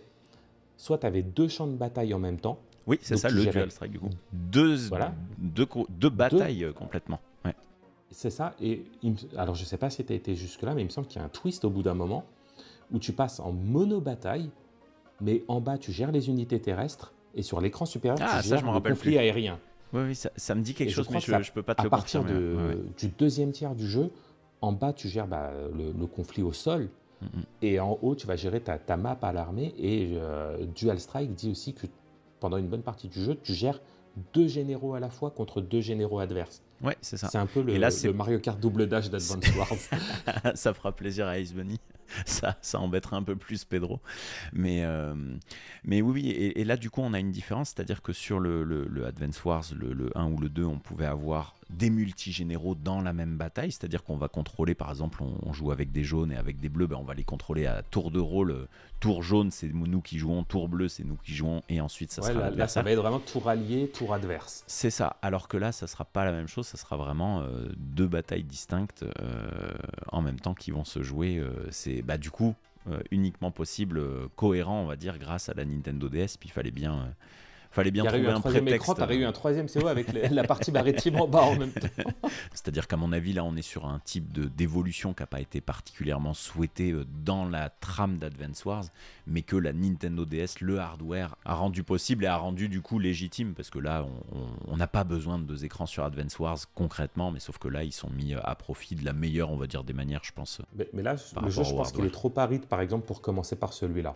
Non, ah oui, Il y a non, moi, je trop de recommanderais pas contexte du à tout, ouais. assimiler d'avant. Non, c'est trop lourd, c'est trop.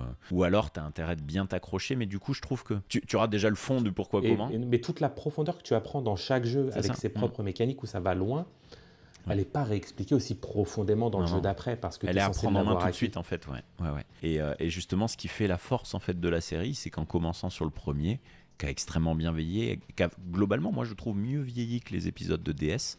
Parce que sur DS, on se retrouve du coup avec du pixel. On n'est pas sur du pixel art, on est plutôt sur de la. C'est un peu moche. Hein. C'est un peu de la. En fait, c'est comme n'importe quel jeu qui sort sur DS. C'est un peu de la bouillie. Hein. Le pixel art vieillit bien, la DS vieillit moins bien. Et du coup, là, forcément, moi, je vais préférer les opus GBA parce qu'en fait, aujourd'hui encore, je trouve que ça n'a pas vieilli. Puis si vous y jouez sur une machine d'émulation qui a un écran de très bonne qualité et que vous y jouez avec le bon shader, vous avez un truc qui est carrément lumineux et beaucoup plus grand que la Game Boy Advance originale, tout en gardant ce style qui bouge pas, quoi. En fait, vu que c'est du pixel, alors j'ai pas spécialement en français, mais sharp. Donc, de netteté, quoi, ouais. C'est affûté, Ouais. le pixel. C'est clair, un net, pixel. précis, pixel carré, on le ferait en x4 que ça serait toujours aussi beau, ouais. Tu peux faire des super upscale et ça reste nickel. Et c'est parfait, quoi. c'est parfait, carrément parfait. Ouais.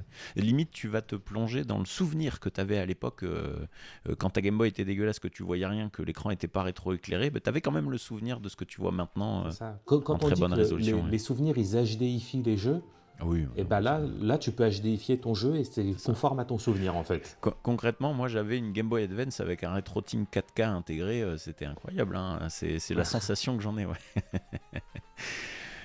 Mais celui-là, du coup, vieillit moins bien dans le sens où on est sur Il est moins Nintendo DS accessible. et vous savez de quoi on parle. Et du coup, il est carrément moins accessible. Ouais, c'est ça. Sauf si tu avais une Eine Thor.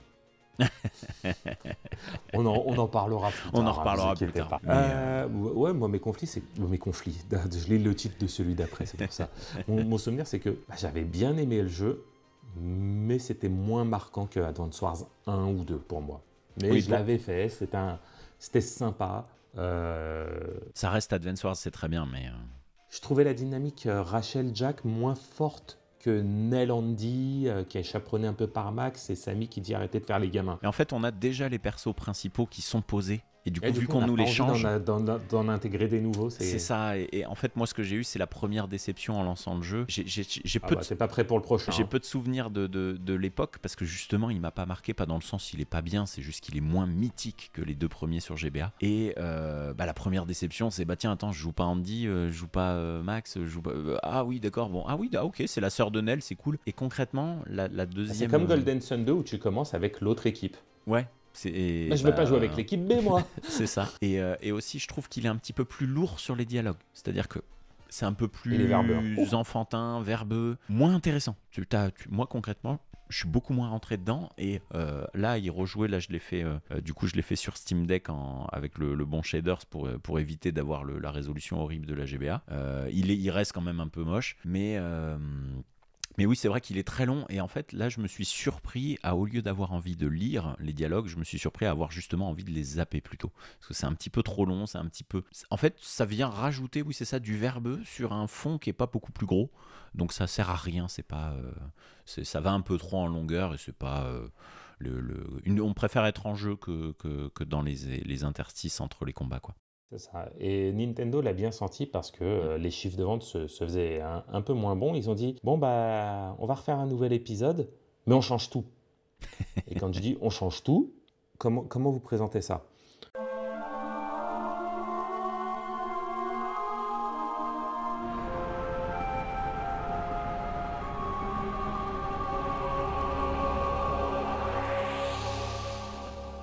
Advance Wars Dark Conflict, ça commence par une météorite qui a tué 90% de la Terre. Bonjour. On change tous les graphismes pour un style pseudo-réaliste. Ok, c'est pas du tout ce qu'on attend.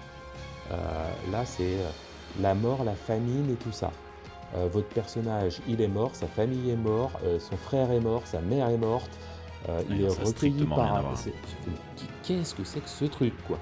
Vous êtes recueilli par un général des armées qui dit « Si, t'inquiète, petit gars, on va s'en sortir. » Et là, déjà, les persos manquent de charisme. C'est très verbeux. Ils ont changé pas mal de mécaniques de jeu. Et surtout, tu ne joues qu'un général pendant tout le jeu. Les généraux n'ont aucune caractéristique. Les quelques généraux du jeu. C'est-à-dire que vous incarniez Tartampion, Bidule ou Trucmuche, c'est tous les mêmes. Ouais, c'est plus un skin les du incarner coup. qu'en multi. Voilà, c'est complètement du skin. Donc bah tu perds du coup une mécanique chiant. hyper importante du jeu, ouais, c'est clair. Bah tu perds le charme, tu perds la mécanique, et puis c'est beaucoup trop sérieux. Ouais. Oui, non, c'est trop sérieux. Advance Wars, c'est la guerre en rigolant, quoi. C'est plus deux gars face à face en fait autour d'un jeu de société qui se balance des vannes à la gueule, mais sauf que c'est des gars qui sont cosplayés en généraux. Ouais, là, t'as les civils qui sont en mode « Ah, je vais mourir de faim si vous me donnez pas un sandwich !» Parce qu'en fait, ce qu'il faut voir, c'est que les 3 premiers épisodes, puis même carrément le premier, en fait, si vous avez un enfant qui sait lire, qui a quand même un certain âge, mais qui n'est pas non plus très vieux, il n'a pas besoin d'être au milieu de l'adolescence non plus, en fait, c'est pas violent, c'est le principe de la guerre, mais il n'y a pas de sang, il n'y a pas de truc, tout est léger. Le contexte, en fait, c'est plutôt des petites batailles en mode verbal, en mode cartoon. Je vais vous dire, c'est hyper bon enfant, c'est-à-dire qu'on peut pas traiter le sujet de la guerre, en fait, il est juste là pour donner de la cohérence au jeu et de l'accessibilité instantanée. Et c'est pas du tout un jeu de guerre, en fait, c'est vraiment... on peut pas faire plus... Pokémon est plus violent, en fait, concrètement, ouais. C'est super bon enfant, c'est comme si tu avais un peu une pièce de théâtre d'un phénomène qui se passe, et puis du coup, tu joues à un jeu de plateau par case, quoi. Clairement, il y a... c'est un jeu pas du tout violent, quoi. C'est autant sur le fond que sur la forme que sur la représentation, il y a rien de... Donc là, ouais, c'est sûr que celui-là, tu vois, je l'ai zappé. Sauf cet opus Dark Conflict qui est sorti un peu plus en dark, Europe, ouais. enfin qui est sorti partout en 2008, sauf au Japon. Bon. Il est repoussé d'abord d'1 semaine, puis de 3 mois, puis de 6 mois, puis de 6 ans. Et il est sorti uniquement en titre téléchargeable 3DS si tu faisais partie du club Nintendo. Oui, bien sûr. Donc autant dire qu'ils ne sont pas beaucoup à l'avoir eu. C'est clair. Bref, je passe très vite, c'est l'épisode qui m'a déçu. D'ailleurs, c'est pour ça que la série a mangé un super hiatus jusqu'à l'arrivée de Reboot Camp.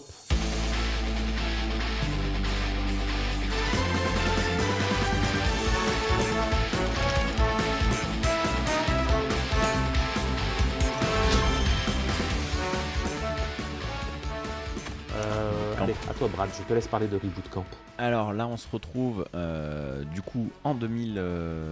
Alors attends, qui était prévu du coup? Oui, non, il était prévu en décembre fin 2021. Ouais, c'est ça, fin 2021. On est sur Nintendo Switch du coup, et on nous propose un Advance Wars 1+2 Reboot Camp qui va tout simplement reprendre le Advance Wars 1 plus le 2 dans la même cartouche. Dans une interface du coup unifiée, et en gros la plus grosse nouveauté qui nous avait été présentée, c'est on va dire un restyle graphique, parce que forcément on va pas se retrouver ici sur du pixel art, on est plutôt sur un style cartoon 3D qui reprend le fond de l'esprit du pixel art avec un aspect beaucoup plus... moi je pourrais un peu le comparer au Zelda Link's Awakening, le remake, qu'ils ont fait sur DS avec des persos qui sont beaucoup plus arrondis, beaucoup plus doux, qui ont un petit aspect un peu plastique, brillant.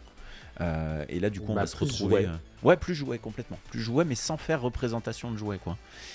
Et sauf que comme tu dis, il était prévu fin 2021. Fin 2021. Si on prenait 4 mois de plus pour le peaufiner, c'est bien de peaufiner son jeu. Oui. Ce qui nous emmène en avril 2022. Mais qu'est-ce qui s'est passé le 24 février 2022? Je comprends. Un petit conflit Russie-Ukraine. Exactement. Allez, finito le jeu. Et du coup, on se retrouve sur en fait un report. En fait, il n'y avait pas de date, non? Indéfini. C'est ça, hein, c'est en suspens. C'est-à-dire que en gros, le jeu était censé être fini. Il a même été censé être peaufiné, qui fait que, comme beaucoup de jeux Nintendo qui sortent, il n'y a pas ou peu de patchs qui auraient été nécessaires derrière, tellement que le truc était fignolé en sens pas de bug, tout fonctionne et tout est nickel. Il est toujours en version 1.0, j'ai vérifié. Lui, il n'a pas bougé, hein, donc il a bien été peaufiné pour le coup. Mais oui, du coup, ce report lui a été fatal et finalement, il viendra sortir qu'en avril 2023, donc carrément 1 an après. Et je reste intimement persuadé que quand il a été reporté, le jeu, le jeu était déjà gold et ils avaient déjà fait imprimer toutes les cartouches et les boîtes et tout ça et tout était en stock. C'est obligé. Je suis intimement persuadé que si ils n'avaient pas déjà tout le stock, le jeu aurait été juste annulé. Ouais, je pense. C'est très très Sachant que c'est un jeu de commande qui a été fait par WayForward, donc ceux de Shantae. Et je pense qu'une fois que tout a été livré, ils ont dit bon, on va pas jeter, ça serait gâché. Ouais, complètement. Mais voilà, on n'est vraiment pas passé loin. Heureusement, il a fini par sortir pour nous. Et j'ai gueulé sur Twitter. Oh purée. Non, mais c'est vraiment une malédiction avec cette série, c'est-à-dire qu'on se retrouve à chaque fois avec des événements réels en fait qui viennent perturber. On va dire le jeu pourrait bien sûr sortir, mais c'est sûr que en fait. C'est pas le bon moment. C'est pas le bon moment. Et même en fait, quand on connaît le jeu, on sait que c'est un jeu de plateau, qu'il n'y a pas de violence, que c'est super tranquille et tout. C'est sûr qu'en fait, quand ça s'appelle Wars en titre et que en image on voit un super tank, bon, c'est pas le bon moment quoi. Vraiment, c'est sûr que c'est pas approprié.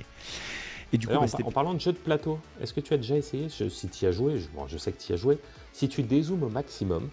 Oui, tu vois les bords du jeu de plateau cette fois. Tout à fait. C'est-à-dire que là, en fait, la refonte graphique, en fait, elle a des choses qui font que certains environnements, en fait, ont de l'animation. Par exemple, l'eau est complètement animée de manière beaucoup plus avancée. Et tout ça, et sauf que oui, on se posait la question de est-ce que c'est vraiment un jeu de plateau parce que ça y ressemblait complètement. Là, on a la réponse complète, c'est-à-dire que on dézoome, on se retrouve devant en gros, c'est comme si on était posé sur une table et le plateau est bien dans un petit cadre de bois entouré et on peut dézoomer en fait au niveau qu'on ne pouvait pas en fait faire avant. Est-ce que ça a toujours été ça ou est-ce que Nintendo a vu la rumeur et se l'est appropriée? Ça, on saura jamais. Ça appartient à l'histoire, mais le fait est que maintenant, on a voilà, c'est devenu canon, guerre, que c'est un jeu de plateau, Advance Wars. C'est ça, c'est vraiment un jeu de plateau. Et puis du coup, lui, il va nous rajouter le niveau de zoom, c'est-à-dire qu'on peut vraiment prendre de la hauteur et voir toutes les cases d'un coup et tout le plateau d'un coup. Et justement, on voit même en dehors du plateau. C'est la première fois que ça nous arrive. On va avoir les mécaniques du 1, du 2. On se retrouve vraiment sur les jeux originaux et en fait ce qui a fait le plus polémique sur ce jeu là en fait c'est la refonte graphique, ça passe c'est un remaster du jeu. Ouais c'est ça, hein, c'est remaster. Parce que le cœur du jeu n'a pas changé. Non c'est ça. En revanche il y a des petites voix qui sont sympas.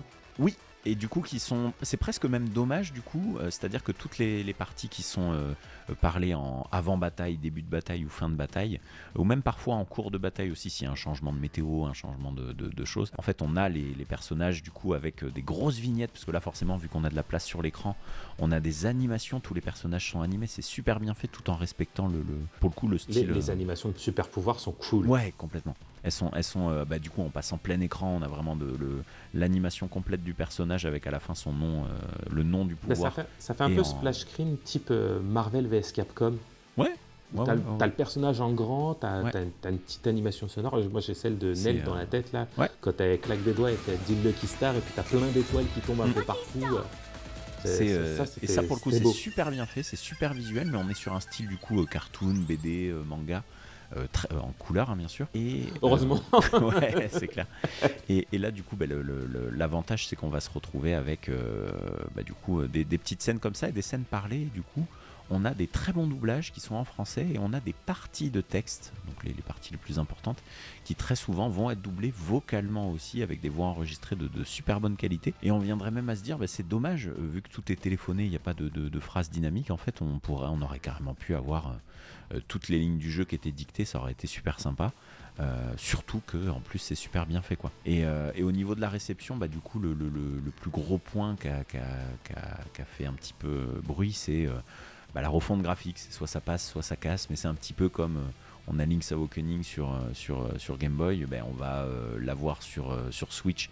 Il ressemble à des petits bonhommes en plastique. C'est sympa. Là en fait c'est ce qu'on accroche ou est-ce qu'on accroche pas, c'est une question de goût.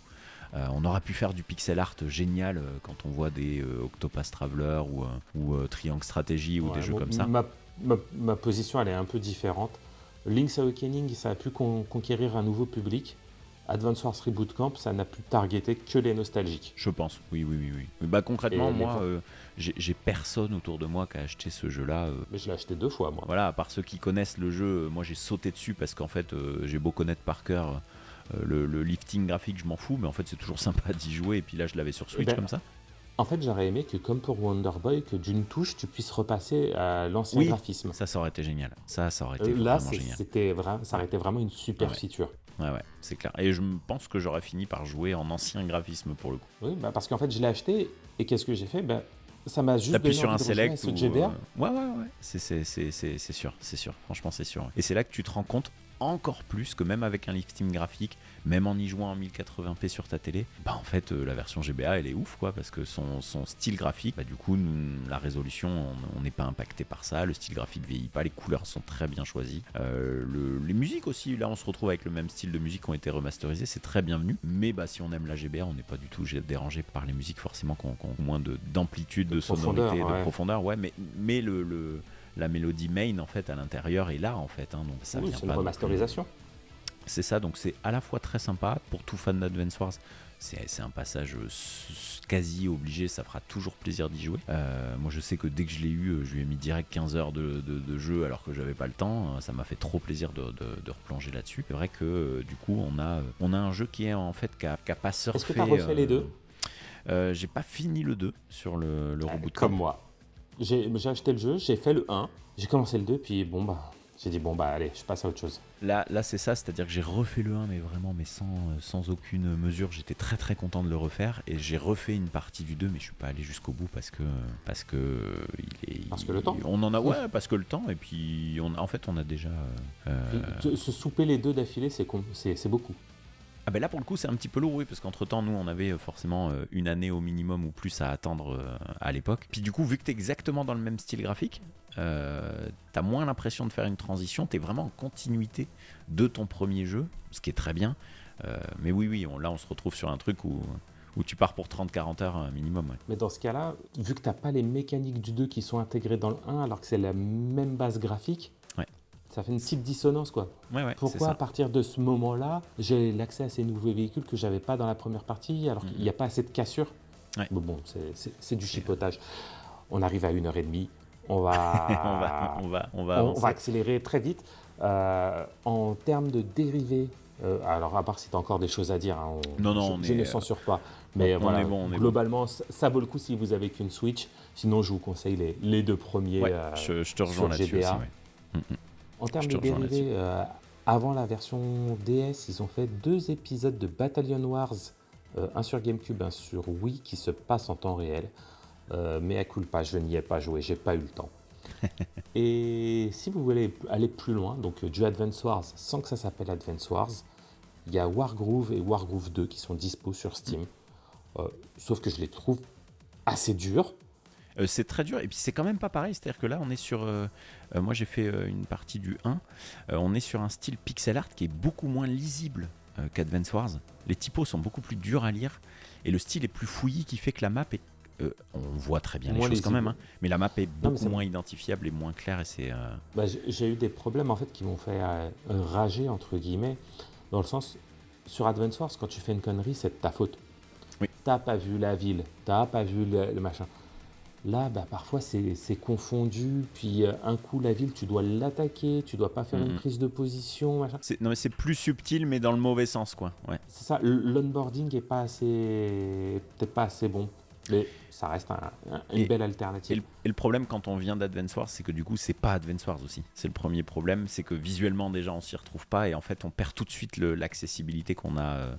On retrouve un jeu par case, mais c'est pas la même chose, forcément. C'est ça. Si vous aimez l'esprit guerre, en revanche, il y a Warsight qui est sorti récemment. C'est ça. Que j'ai suivi très beaucoup au lancement. J'ai d'ailleurs participé au financement participatif et autres. Pareil, ouais. Mais ils ont savonné le lancement. Le lancement. Ils ont savonné, il y a eu quelques bugs, machin. Là, on arrive en version 1.3, apparemment, c'est beaucoup mieux. Là, en fait, on en est arrivé à la version qui aurait dû être la 1.0, mais l'équipe a très très bien bossé pour rattraper le planning qui avait été un petit peu trop anticipé. Enfin, pas assez anticipé, justement. Et là, on est sur une version, on a les achievements, on a la plupart des bugs qui sont corrigés, on a le vrai multijoueur en ligne, et ainsi de suite. Donc, j'ai pas encore pris le temps de m'y plonger. Mais concrètement, si vous souhaitez vraiment un clone d'Advance Wars en jeu réel qui a été refait, là on est sur le Advance Wars que pourrait faire Nintendo en s'inspirant exactement. Qu'on copie pas non plus, c'est pas la même chose, mais rien que visuellement, vous allez tout de suite comprendre. On perd pas ses une bases. petite accroche sur le design des généraux que je trouve un peu trop réaliste. Oui, c'est trop réaliste. Ça aurait mérité d'être plus cartoon, mais justement, là, si c'était cartoon, ça ressemblait encore plus à une copie, à mon avis. Mais je pense que... en revanche, le jeu apporte des bonnes idées. Ouais, c'est-à-dire, il y a des véhicules type, il y a des unités des infanteries, c'est des médics.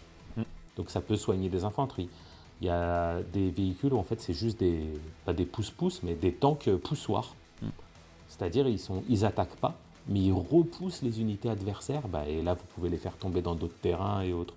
Je trouve que le jeu apporte plein de bonnes idées en termes de véhicules pour se différencier d'Advance Wars. C'est vraiment pour aller plus loin. C'est pas juste une copie, c'est ça, c'est vraiment l'essence d'Advance Wars avec le style visuel très inspiré, mais on essaye d'aller plus loin parce qu'on n'est pas là pour faire une copie. C'était vraiment, je pense, l'objectif des devs, et du coup il est dispo sur Steam, et il arrivera, du coup il est en cours de développement sur Switch. Je sais qu'il est sur PlayStation aussi, je crois. Il est censé arriver sur Xbox, je sais plus. Mais en tout cas, il arrivera. Ouais, mais je pense que c'est Play surtout. C'est ça. Mais ça. Donc, moi, j'ai déjà ma version Steam. J'ai une version Switch qui sera sur la route dès qu'elle sera prête. Ouais, ce qui est bien, c'est qu'ils ont dit tant que notre jeu n'est pas carré, on ne le porte pas. On ne fait pas d'édition physique parce qu'on veut que vous ayez une édition physique finale. Abouti, quoi. Ouais. Non, mais ça, ils ont c'est un projet un petit peu trop ambitieux, je pense, par rapport à la taille ou peut-être les compétences de l'équipe, mais finalement ils arrivent quand même à... Déjà, ils ont sorti le jeu, ils ont réussi à faire quelque chose de très correct. Après, forcément, tout le monde leur est tombé dessus parce qu'en fait, on a des fans érudits d'Advance Wars et compagnie. Mais non, c'est le contrat est rempli, puis c'est ça typiquement, c'est des jeux vous pouvez prendre en solde quand c'est pas ce qui va manquer sur Steam. Je veux une version Android, moi. Ah non, mais c'est clair que c'est parfaitement adapté à du jeu mobile. Une version Android pour jouer sur de la Retroid Pocket ou trucs comme ça. C'est clair, parce que même pour ceux qui sont sur iOS ou sur Android en tant que téléphone, s'il y a bien des jeux GBA ou du coup, pour le coup, celui-ci aussi, des jeux qu'on peut jouer en émulation et où le fait d'y jouer sur un écran tactile n'est pas un vrai problème, Pokémon ça passe. Et Advance Wars, ça passe aussi très bien. C'est des jeux à rythme lent, du coup, t'es pas pénalisé par le fait que ça soit en tactile. Du tout, et franchement, ça passe. C'est clair que oui, ça, c'est des jeux qui sont vraiment, pour ceux qui jouent sur téléphone avec émulateur sur téléphone, là, pour le coup, Advance Wars... Moi, je repasse à la caisse. Pour une version Android, ils me disent, la version Android, elle est là, c'est 9 ou 14 euros. Oui, on prend direct, oui, ça c'est clair. Et c'est pour le coup, c'est mérité, ouais.